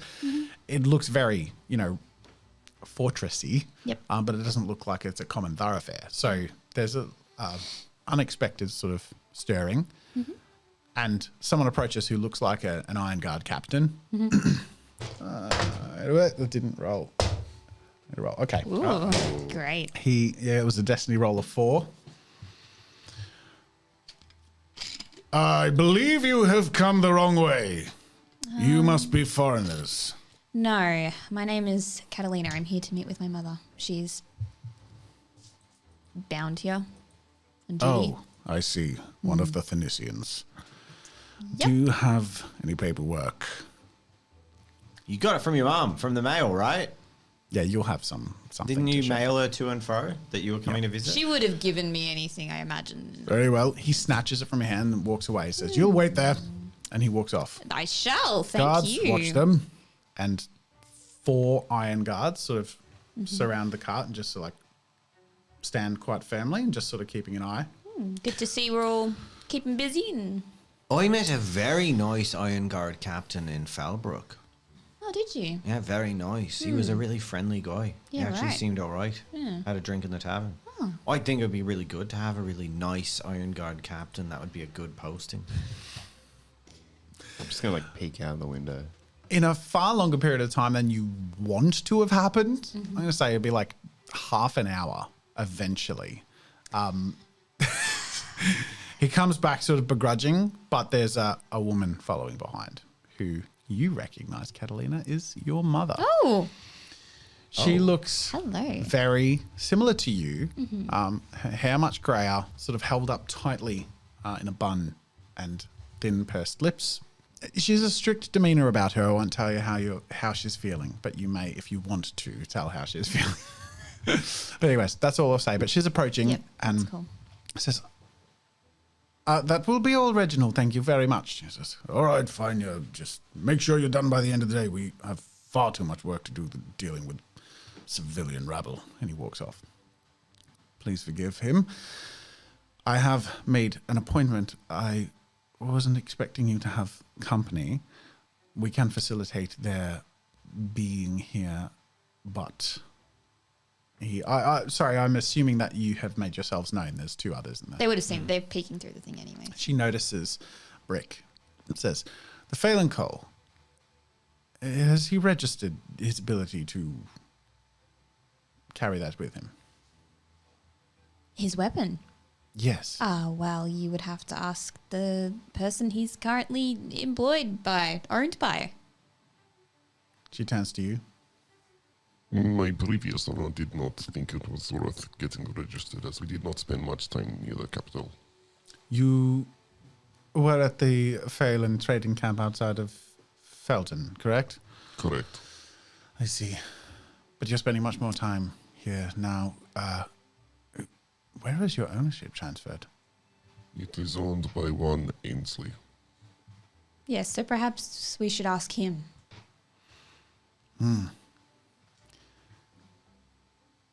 She steps up to you. and not even acknowledging this very long period of time in which she hasn't seen her daughter, immediately straight to business, very much like mother. Yeah. Says, "Is this something you need rectified? Is what role do these people have to your journey?" Are the Iron Guards still kind of hanging They've around? they've sort of wandered off. They've been dismissed and you've been verified, basically. I'm going to step down Are from... we still at the entrance? Yeah, you're outside the front I'm going to gate. step down from the cart so I can talk to like a normal person. Yeah. And I say that these are my companions, my friends. There is a lot to tell you, and I kind of eye off the Iron Guard. So there's a lot to tell you. Of course. If they can accompany us, it would be beneficial. But I understand that there are rules. I would rather speak with you alone, at least at first. I've made appointment times for about 2 hours, so if we met for one of them, I would be pleased to meet your friends after. Wonderful. However, I am more asking if his ability to defend, if he is accompanying you and is a defendant to you, is something you think is necessary. Or is this Ainsley person who's serving, is this arrangement one that he will return to?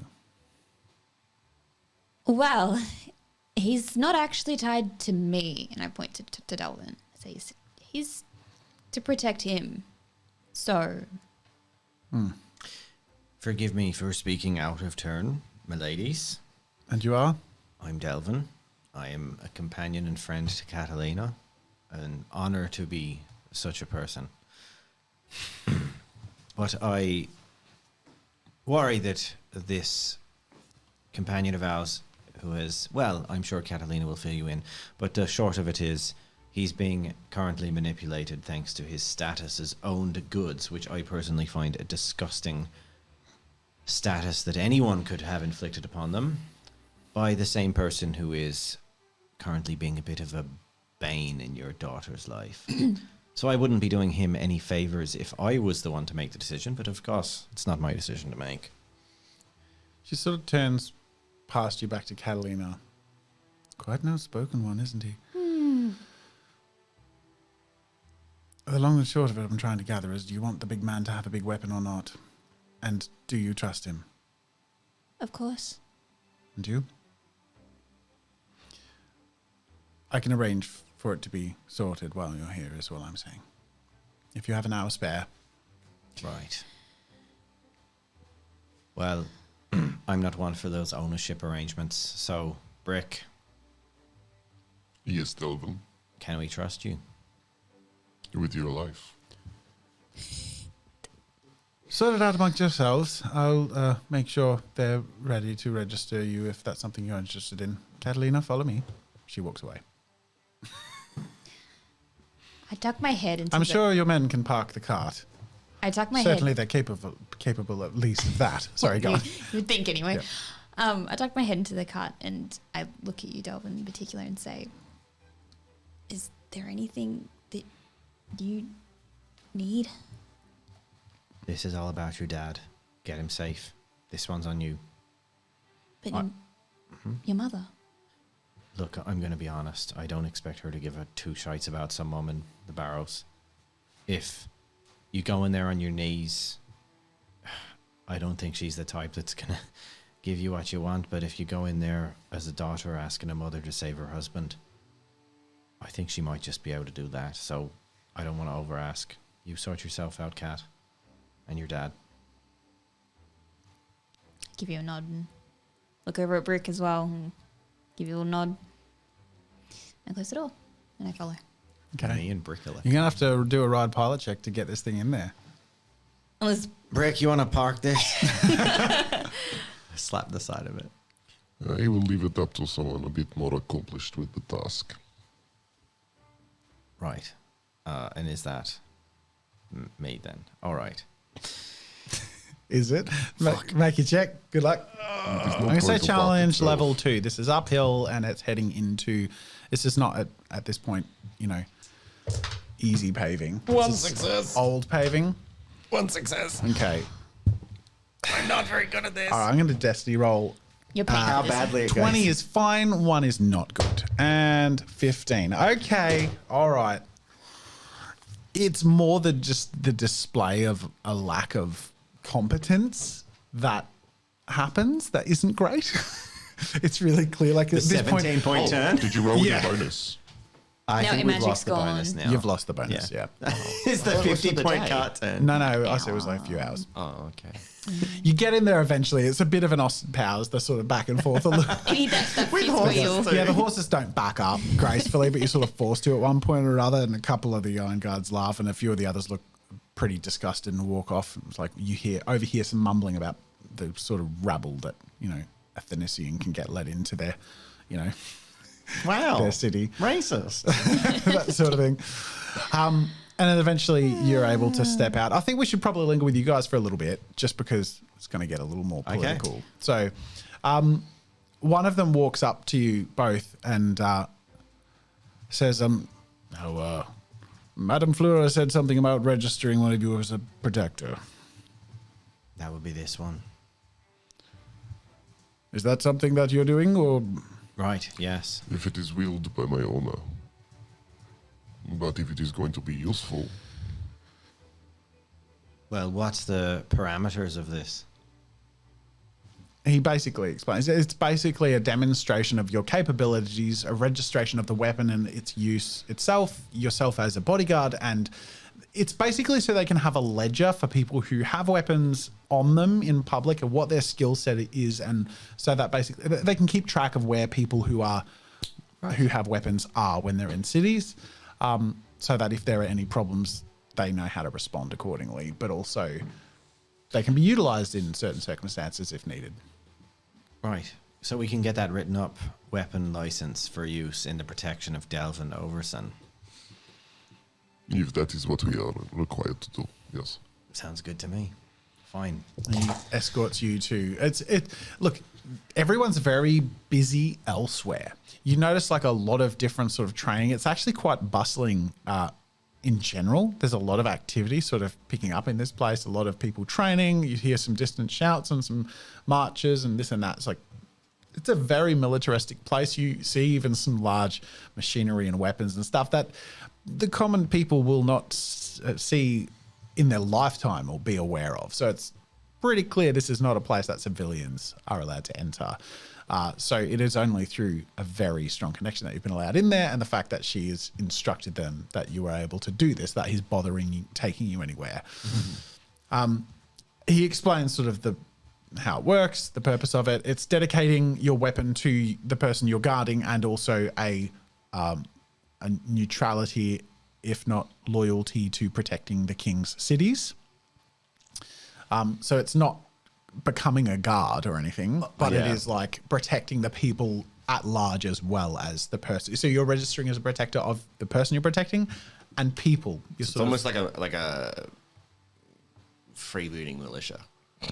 A little bit. You can't be commanded or what to do, but if there is a crisis, But like, yeah, it is I could- you're sort of instructed as to some basic like etiquette of If how there to was like a act brawl in or I favor saw of the someone city. stealing something, I'm more than Pretty capable of much. stepping in and being authorized to do Yep. so. If there isn't a guard, it then falls to these people who step in and Yeah, okay. do that. I just had a quick question on this one. Yes. So what are the consequences for breaching this arrangement? Breaching Brick's here, right? in what sense? Well, like if someone broke the rules and did something horrible. With their weapons. Yes. So it'd be sentenced to death. But what if their property? What would that do to the owner? Would the responsibility pass up the chain a little bit in some fashion? People who act irresponsibly do it of their own accord. Oh, but If their not- masters command it, well, that's an entirely different matter. It would be put to trial. Right. So, but for a Phalancle, it would be sort of implicit that he was commanded because he's property. All his Felmore, actions. perhaps. I've never heard of. Well, I've never even seen a Phalancle, so I have no idea how that would happen in Greydale. Okay. Well, I suggest that it might be what happened. I just wanted Brick to be clear of that when you write this up to be in the protection of Delvin Overson, that if it would be breached, it would of course reflect poorly on Ainsley and his holdings, his owner. That makes sense, right? If his property This went. is politics I don't care to intertwine myself with. And he Well- sort of walks on. I've stated it, and you can believe it if you want to, Brick. He guides you into a little courtyard. This is not often used because it's not a main training area. It's a registration place that is just like, I think you get the idea that they have a couple, one of these in every city because you should be able to register as a protector in every city. But this one in particular is underutilized because that's not the purpose of this city. Yep. So there aren't many people around here. All the activity here is off in the distance. But there are a couple of sort of dummies, just sort of like the torso head, like wooden dummy things around this room. He says, right, what's the weapon? And he's got a clipboard and taking notes. And I heft up this big, kind of flame-shaped bardiche, Yep. whatever the hell you want to call it. And a couple of people sort of, take a few measurements. He writes it down and he explains to you how to, what it's called as far as like grade and understanding for when it's being registered or whatever. It's like, all right, now it's time to the demonstration. We will take account for your capabilities and that will be applied to your registration. Mm-hmm. He gives you a list of like a few things that would display a competent use of this weapon in defense of there's like a list of, for that type of weapon in particular, things to demonstrate as far as your competence and ability to use this, especially if there's other people around without hurting innocent bystanders and whatnot. So you eventually get the lay of the land of the idea of how to do this and the moves to do. So it comes down to a combat roll. Yeah, but I'm curious, like, how much does what they're advising me to do align with how I'd been trained? You get to use your moves, right? Like you can still use your Okay. training. It's not saying you must swing like That's this what or I was like, thinking, no, it's not, yeah. it's not like great in military action or whatever. It's more just like where to strike and how to avoid other people. And some of the dummies are arranged in such a way that, there's a few things that swing and one is the one that you're meant to strike in a certain period of time. And it's just like how effective and lethal are you, because that's information they want. It's not necessarily that they want you to be lethal. There are like levels that you're sort of going through to sort of pass. Yeah. So I'm going to get you to make a combat roll and I'm going to say, if you get 2, you pass, 3, you pass well, and 4 and above is like much better. Good fucking Lord. 1, 2, 3, 4, 5. 8. 8. Okay. This will be a fun one. You're stepping through these trials that they put in front of you with devastating precision and ferocity. Like something within you is just clicking. This is actually your purpose. Yeah, it is. My vocation is bodyguard. Yep. And it's clear to this person watching that not only are you one of the best bodyguards he's ever seen acting, but you're one of the best combatants he's ever seen acting. And by the end of it, like, okay, so you take me through this, because the first few dummies, like, yeah, you're just doing the basics and this is just baby work. And then you're basically like, more please or what's next, right? Yeah, okay. So I'm going to say, as I'm going through the motions, working against a training dummy for all things, I'm getting bored. So I'm trying to step it up a little bit in terms of like showmanship. There's more, more grace, more fluidity, and just, I guess the tedium of versing a dummy is causing Brick to go a little bit overboard, and just how much he's pushing himself to try and make it seem as deadly as possible. As the levels progress, and this trial usually doesn't take this long because people get to level 2 or 3 or whatever in this registration, and it's like, yeah, you pass, that's fine.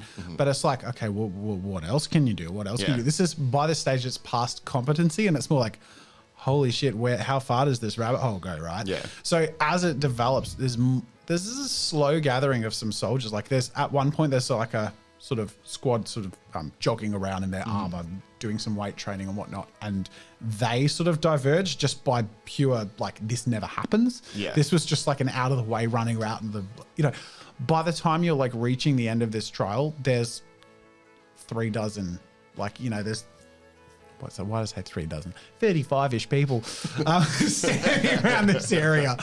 And with each new trial, there's a few people clapping and a few people just look like red in the face, like, like pissed off racists. But yeah, like there's a real like interest that's never been as thick here as it has ever been. Yeah. And these dummies are like, you're decimating them. Yeah. They are not built to be broken in half so easily. Yeah. And there are more broken dummies by the end of your trial than there are whole ones. Yeah. At the end of which, And then obviously he ends in like essentially he's just finished his kata. It ends in him striking guard pose with the half of the weapon hitting the ground.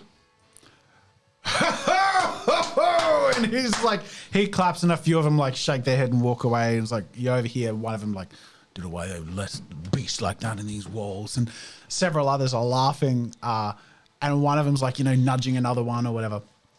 But it was a show. Yeah. And these are people who know what they're looking at. And holy shit, there's reason for interest here. So what is next? Do we move on to sparring now? Well, I'm going to say that really loudly, by the way. Well, as it happens, you notice like one of the ones who had nudged another.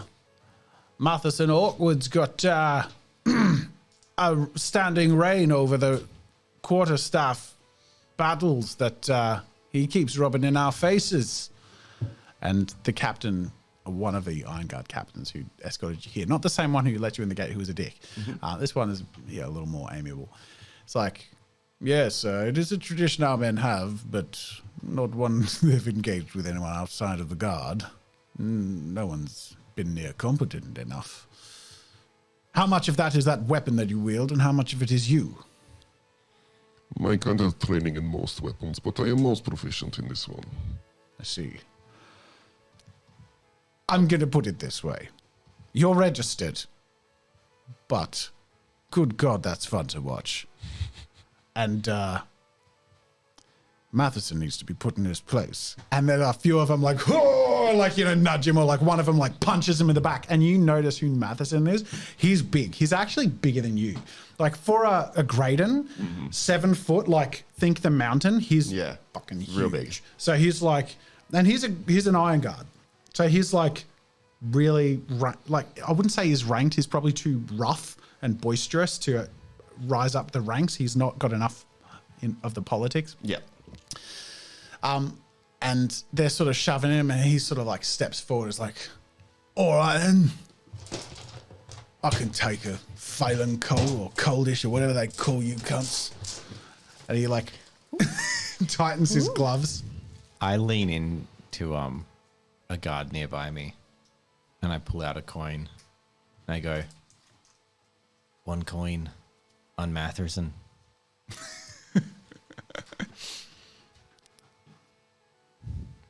He looks doubtful. It's like, you're betting against your man, and he meant to protect you.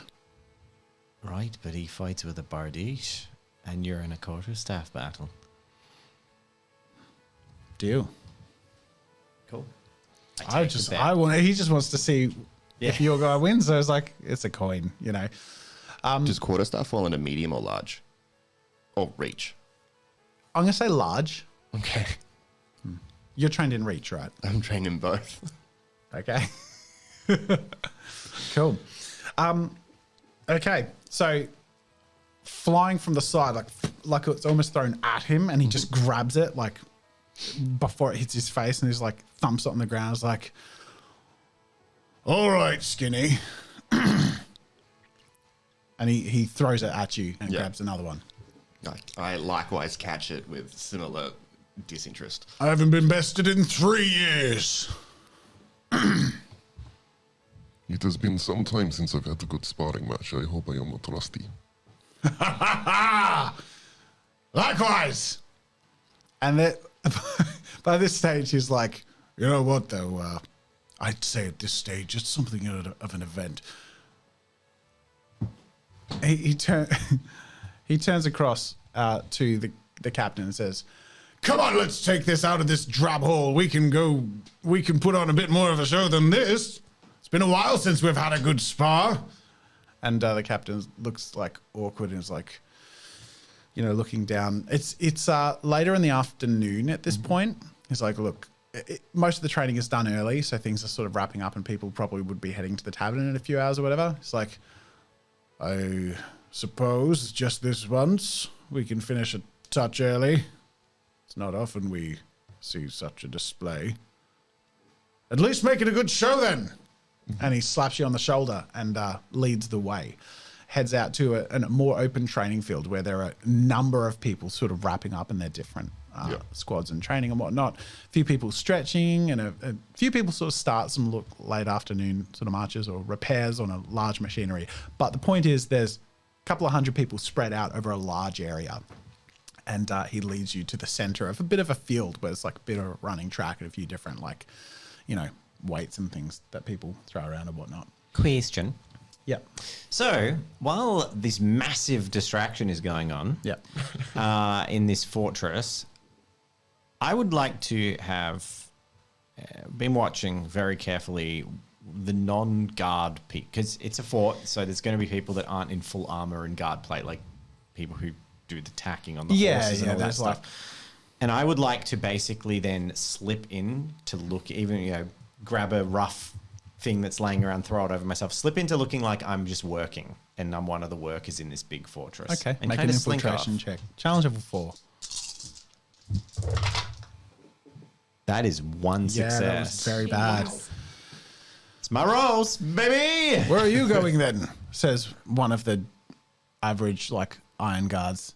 It's like, you don't want to miss the show for your own man, do you? Oh, right, of course. That's the stables. I immediately, being marked, just go and do what I was go watch them. Sorry, I'm not familiar with this place. I thought we were all heading off over there. No, we were. It's clear where we're all. Anyway, he shakes his head. Sorry, I'm Barrow and I'm stupid. I'm going to go with him. He looks like, he nods like, he believes it. Lean into their biases. Yeah. So I'm going to duck away from here at this point, and we're going to be joining Catalina and her mother. She doesn't make much conversation until she reaches the hall, so she sort of takes you through a few little checkpoints, and there's a little registration door and whatnot, and eventually you're traveling down hallways, and there are distant sounds through the thick walls and stained glass of the outside. You notice this building is very old. It's a very large keep, multi-layered, and you're heading towards the inner areas of it and starting to head up. And you hear the echoes of the footsteps as you walk through the building of this very old keep. Whereupon, when it's clear the sort of the points that meet along the early part of the journey are met, there's a bit of a walk ahead of you, and you head upstairs. Mm-hmm. And as she's walking, she talks and says, "How have you been, Catalina? It's been some time." Oh, okay. It's very echoey in here. Fine, I guess. Just, work keeps me busy, traveling, made some friends. And how has that gone for you, the art trading? You sense a slight patronizing. It's like, how's the art trade? Do you have a real job yet, is the undertone, really. It's fine, I guess. Good. Well, things here have been extremely busy. I'm sure you can hear the excitement outside is ever efficient. You keep yourself in very strict company. Well, I'm not new to rules or expectations, but I deliver well where it's needed. Your friends, where did you meet them?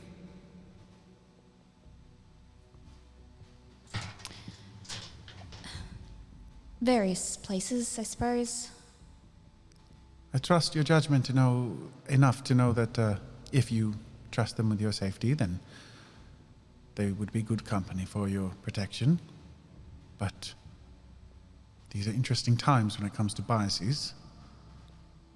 I'm trying to quell my own these days, but I imagine you've run into a few interesting reactions to such company. Do you travel quietly or avoiding notice? Well, as quietly as we can. I mean, you're right, we do stick out like a sore thumb, but I don't know. It's good having a bodyguard around. Eventually, you reach the door to her office chambers and whatnot. There's a meeting that has been wrapping up there. They seem to be, there's a couple of foreigners in there, even a Phelan gentleman. They seem to be from different places, sort of discussing trade. There's a map on the table and some little, things being moved around on the table and just discussing whatnot and packing up and closing on meeting time to make room for this meeting with Fleur, where after 5 minutes of just some amiable chit-chat and heading off their way, eventually you have the room to yourself. Whereupon your mother just sort of sighs with relief and says, "Oh, it's good to speak in the Phoenician tongue again. And now I'm going to get you to roll to make your check that you read undertones with." Now, there are some guards in the room. Yep. There are 2 Great. iron guards. But they look like they've been standing there all day. And as you open the door, and you can actually hear some weird, cheering out the window. And their eyes sort of perk up, like they look like they might be missing something interesting, and they're sort of annoyed that they're on this rotation. But I'll get you to make your roll for your, inference of tone and communication. Okay, so trade barter. Three. Yeah, I'm going to say you adeptly can understand and communicate all of the subtleties that you want to. So we can just talk openly, Great. player to player, and trust that it's in the Phoenician tongue and the guards won't have any idea. I think really also it's going to be about you might say something that's devastating or concerning, but you'll convey it in a way that doesn't look like you're discussing something too terrifying. Sure. Or, too controversial. Great. Terrifying. Great. Cool. So she sort of seems relieved, and she's talking in a really fairly casual, catching up and starting to discuss business tone, but you're reading into it like she's meaning it. I have great concerns about where things are heading. I've been in the service of this King of Flames for a few weeks now. I have decided earlier on that I might make it difficult for him. There's only so much of that I can do and look competent in my job and retain my position. So I'm in a difficult place. And with this business starting, I've caught wind of some things that concern me greatly and concern me about your safety. The king has been preparing all resources for a declaration of war against Felmore, and this is going to happen any moment now. I believe, it was 10 days from when I messaged you, and I must be under a week now from at this point, that there will be a conscription along with the declaration of war. A war of flames, as they're already dubbing it behind closed doors. And it terrifies me, darling. Now, What? sorry, go on. Why Felmore? You don't even need to ask to know. They're wealthy as fuck. They got Okay. Is it they're the biggest challenge to Great in Power. There's a bit of a vengeance spot there because decades ago there was the beginning of a battle thing, and Graydon got decimated very quickly by the Coldish. Oh, yeah. There was the quick war, so it was sort of back with the tail between their legs, and they've been ashamed ever since. There's this, Sure. Yep. thing they need to deal with. They want to get back at him, but also it's about this is something you would know. Yep. So I'm just sort of telling you out of character. It's because there's a city of gold and wealth and resources, and they're pissed. Yep. And it's also the greatest threat to their power and control. Yep. So Cool. I'll let her continue then.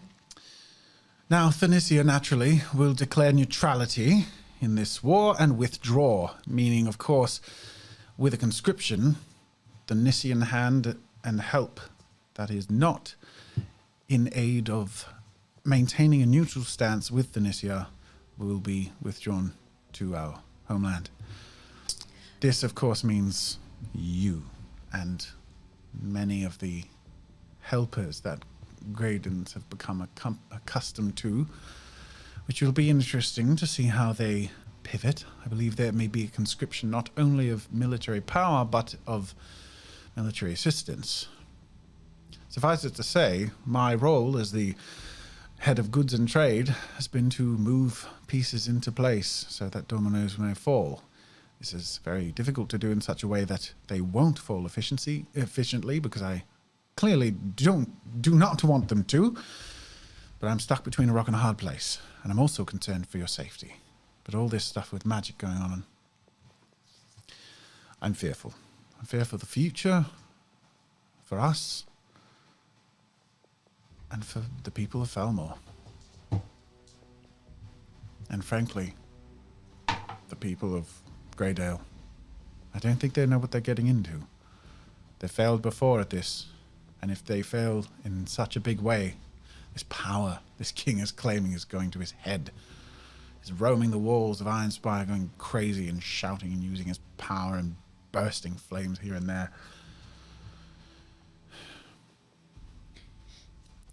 It's all about fear and control. Do you know how many have joined his cause? I believe over 100 who have proven powers, who are at the king's command. Some of which who claim to have had it beforehand, but I would say a dozen from every region, every province. If there's anything that Graydens do, it's efficiency in finding, especially when it comes to resources. So, in the last week, they've pulled every string they have to get the power that they can gather. There's a lot more to be gathered as far as I can understand. In fact, she takes a deep breath. All of this is conversed in like an outwardly more casual way, but the tone in which we're communicating is the true tone. Yeah, yeah. I've been contacted by a group who call themselves the Children of Amar. You have too. Yes, I have. I see. From what I can gather, they are trying to disperse these dominoes as much as I am.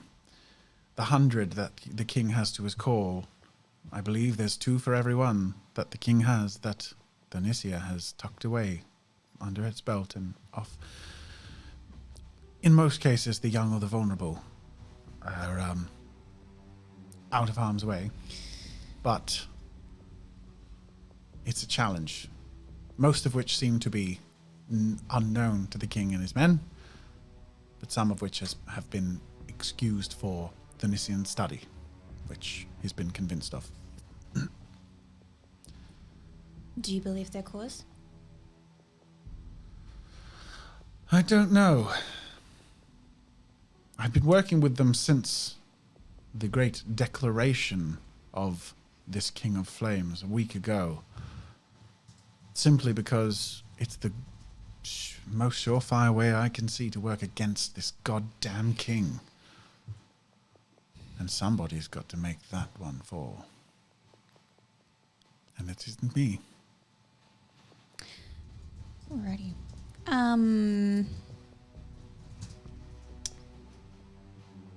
I say to her, this is a lot, but I have my own information I need to share with you. Oh? She looks genuinely surprised that you could have something useful to offer.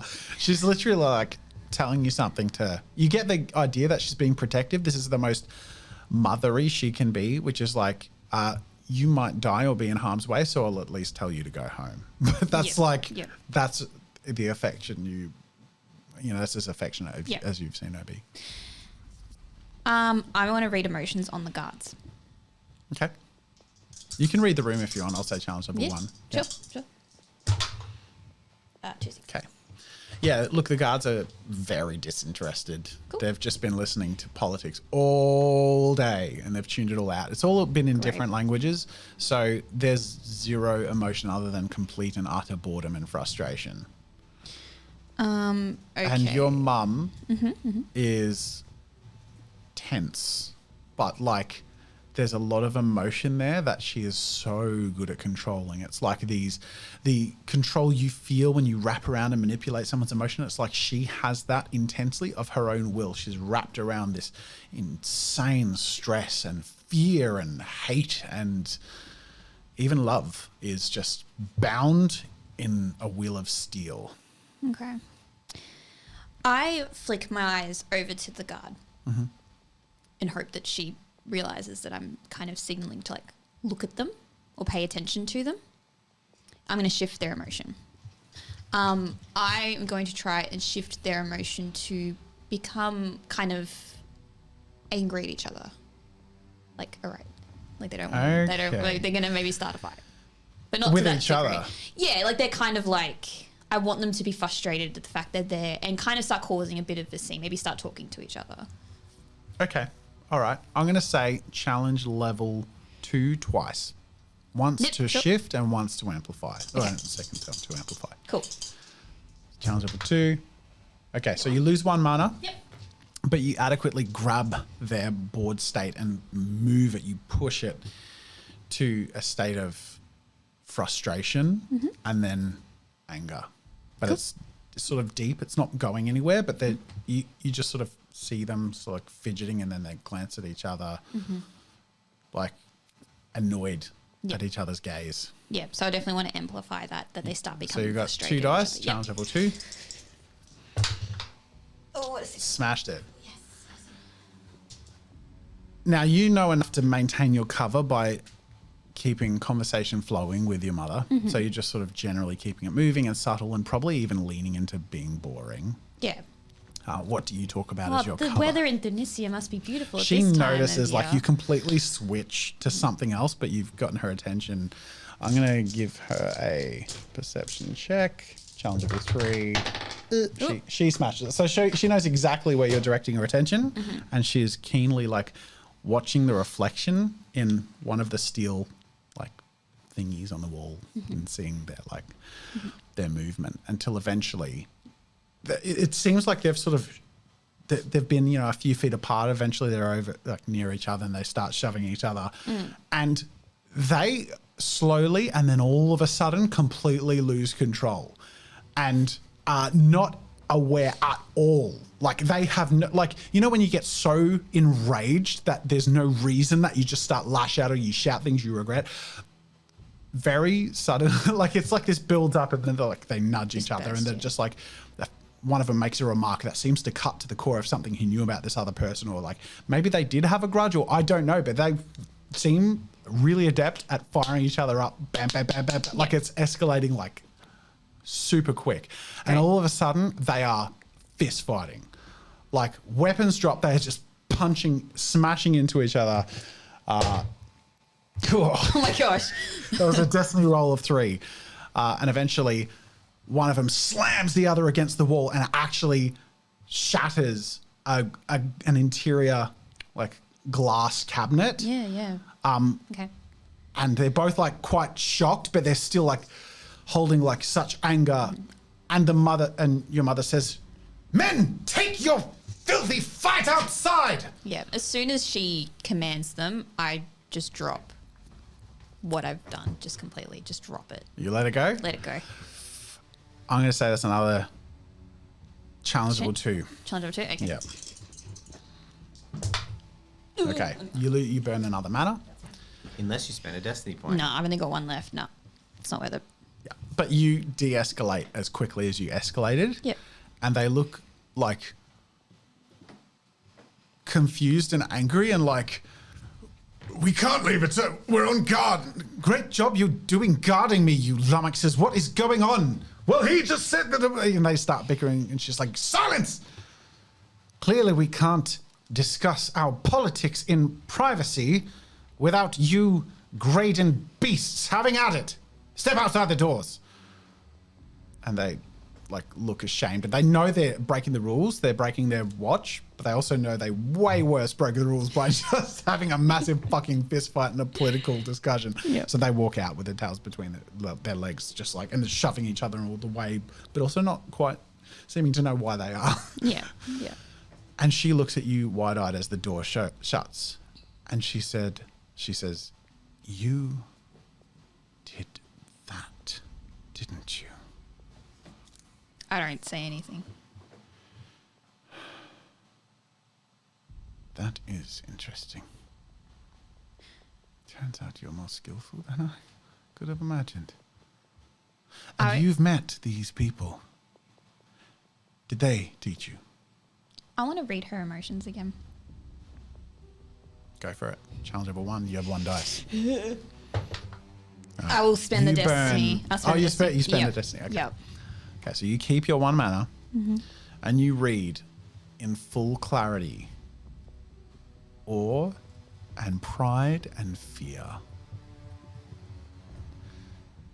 There's almost a devastation too that you're connected in this, that she hoped to save you from something that was about to happen, and this realization that because you're already intertwined in this, there may be no saving you from it.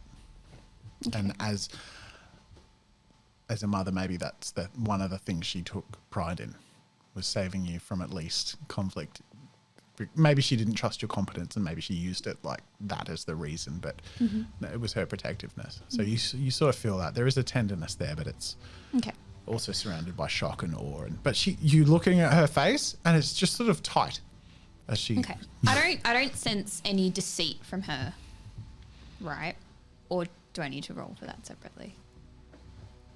No, your mother doesn't lie to you. Okay, great. Yeah, it's been an interesting couple of weeks. Let's just say that. And your friends, do they know of this?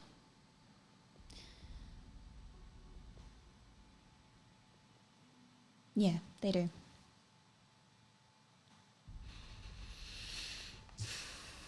But that's not all. Did you know that Dad is still alive? Her face is frozen. Can you repeat that, Catalina? You heard me perfectly well. You still have a firm hold on her emotions, and you feel the iron vice-like wall around her heart crumble as tears fill up in her eyes, and she's holding her composure. She hasn't moved a muscle, but she's not holding it together inside. You can't be. You don't know. How do you know? You couldn't know. Well, I mean, I wasn't sure if there was a heart underneath all that political righteousness, but it seems there is. Anyway, no, I've been told. He is, in fact. I don't know if you ever met a man named Pemble. Or a man named Edgar. She's shaking her head. I'm just quickly going to look up my notes because I can tell you exactly where he is, but it's in my old notes. I can tell you now. Raiden? Yeah. It'll be Not going to name drop Ryston. the man who's blackmailing you. Ryston. Huh? Not going to mention the man who's blackmailing you. Oh, there's a lot to get through. Okay. I have been told he's being transported from Stockton and currently through Ryston. How do you know this? It's just information that was passed to me by. What do you know? How long? Where has he been? Who has? He would have found us. He would have told. He would have sent a message or something.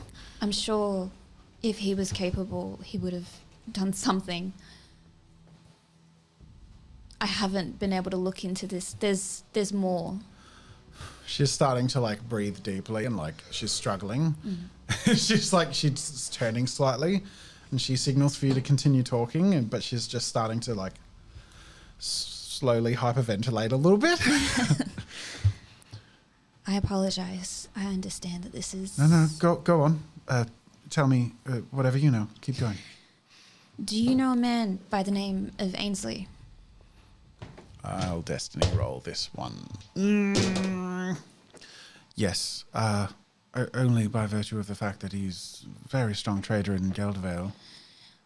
Well, he is a person who possesses these abilities, the magic abilities. He is strong and powerful, and he is blackmailing me and my friends. Shit.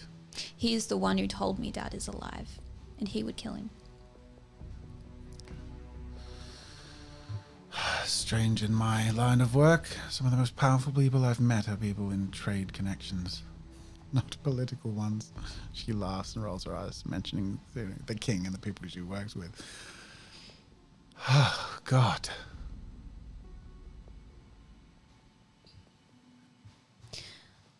What can we do? This is why I've come to you. She does not look. She's like the least capable you've ever seen her be. This is, and you spend a destiny pointer to get that last I feel really roll. bad. I'd calm my emotions if I could, but I'm so like I don't want to waste that. Yeah, last no, die. she's really good at holding her emotions together. You know Okay, this about yeah. your mum. She's faced some real shit, and Yeah. you actually remember getting the news of when Dad died, and this is a little worse than that. But that was the most you'd seen her be emotional. But it seems like she's been building up and bottling up a lot since then.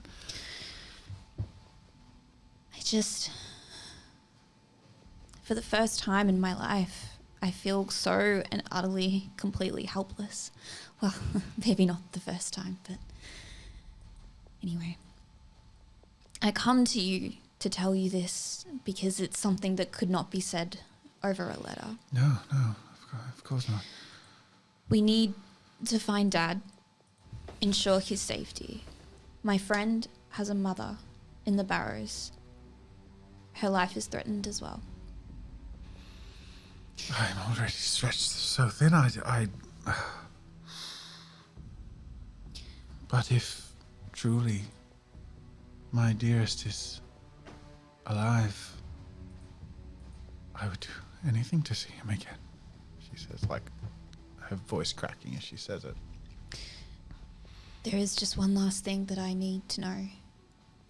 But you won't have this information. I need to know, is Ainsley and the King of Flames, are they aligned? I don't have that information. It's something that we need to find out. If there's anything I have learned, though, in my line of work, it is that those that have power seek more power in spite of or against those others that have power. It's this whole reason for this war against Felmore. People don't want to work together. They want to have and have the have-nots to have not. They want to reign above others. It's why I admire that you travel with a Barrow and an Phalanco. She hesitates, but it seems like you've broken down walls that have never been broken down like this before. I've always admired that about you. She sort of says this begrudgingly. Like it's really, she almost feels like it's a shame that she's saying it, like it's against her principles. Yeah, sure. Yeah. It's too soft. Yeah. You know, it's too... It's an emotion you wouldn't fluffy, show. Yeah. that you would care about the vulnerable or slaves or the, those that don't present well or aren't from leadership kin or whatever it is. But she acknowledges for the first time that you can remember a respect for the softness in you, which she seems to sort of quickly brush aside.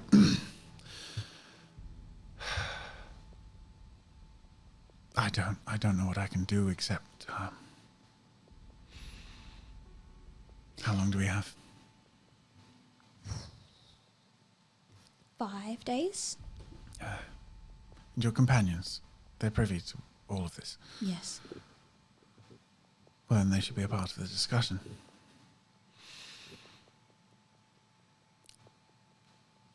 I'm afraid my time is quite strictly controlled. This hasn't taken the entire hour, so if we can gather them sooner rather than later, we should be able to meet and talk freely. If I can arrange that, we should have just under an hour to talk openly. Well, she stands up. An hour it is. And for the first time, because there's no one else in the room, I'm going to approach her and I'm going to give her a hug. But like, it's one of those, like, Caroline has never really hugged her mum before. Like, it's not something that she's really used to. So she kind of awkwardly, like, just like really tightly embraces her and then just sort of lets her go really quickly. At the If she'll moment let you hold her, the last lingering composure, the last dregs of the wall that she held the floodgates in, holding her, the emotion that held her at the brink of herself just falls away, and she just falls into your arms and just sobs into your chest. She's never, ever done this before. But it seems like you got that out of her and you didn't even use magic. You read her and you changed her world like that in so many ways. And so we'll see where that conversation takes us and where the fight goes. We're going to brawl to come back to. So we'll pick up where we left off in the next chapter. I'm so sorry. Hey, it's good build up. Next chapter, good Lord. That'll be fun. 2 big ones. Open up with a fight and then a big ass meeting. Well, it'll be have a fight while a meeting's going on. Well, you guys will, yeah. Well, they would have started Your their fight will, conversation while I was doing exactly. the So first your part. brawl will have been like during their first conversation. So they'll have to grab you like at the. The problem is we're not going to let Brick into the meeting. Well, we'll see. We'll see what happens. We can't. We'll see what We happens. can't conspire. We literally can't conspire against Ainsley while he's in the room. Okay, We can't do it. Let's see what happens. There is You can probably it's a fucking tell- exclusion policy, and it is really annoying. We can conspire with Our patrons. How can we break this Hang damn on. non-collusion pact Wait for it. with Brick? The patron drop is like so surprising and sudden and super fast these days. We really need to tweak this. It's like ready? on a Shin concert. She's Ready, like, go, "Woo!" ready. 3, 2, 1. No, you No. guys were premature. It's actually. Ah, there we go. I was close. Hey, the Dark Fox. Oh, this patron name is sponsored by Justice Pro Artist Series that supplies limited to get a student. No, they're out of stock. Sorry, that we sold out. Feather X 1718. Agent Maisie. Yellow Hedris. Trickle Duck. Inferno Shadows. Thank It was you. Tickle Duck. I said Trickle Duck because I tried to. That bloody Trickle Duck. I need to take deep breaths after that one. So we're also having a couple of weeks off as Yes. well. What? Affects YouTube. we are. Who But- sanctioned that? We are going to release our reboot beach episode. We do have a beach episode to release as a New Year celebration, a summer bash for those who live in Australia at least. It's so good. Aaron, it's Weird. so much fun. It's coming in. Good little flashback to our previous campaign. Yeah. And honestly, even if you didn't watch the previous campaign, it's a good introduction to the characters-ish. Maybe not. It's non-canon. It's not canon. You can just watch it. It's all good. It's It'll be great. fun. It was a great time, so that'll be really Yeah. fun to release. And then we'll be back In the new year. Yeah. Last stream of the year. Yep. Good Lord. So not next Tuesday, nor the Tuesday after, but the Tuesday after. We will be back for Irons. Thanks. Is Not the there a fourth. date? Not the The 11th. 18th. Hate it. 18th. 18th. Back on the 18th. Yep. How's everyone feel about after that one? Let's run a cliffhanger. Yeah. I have so many things in my mind about how much I want to destroy that guard, and I'm like, should I take it humble or should I just like try and mess him up? You're getting the vibe that's like they're boisterous, so you can probably fuck around a bit. They'll probably earn their respect if you're tough enough. So it'll be fun. I can't wait to. That'll be really fun. I'd love to just completely humiliate the guy and drop him on the first round of combat. Yeah. Let's see how it goes. I'm going to build up some character sheets. Awesome. All right. Thanks for watching, guys. We'll see you after the break. Bye, everyone. Bye. Happy New Year. Happy New Year.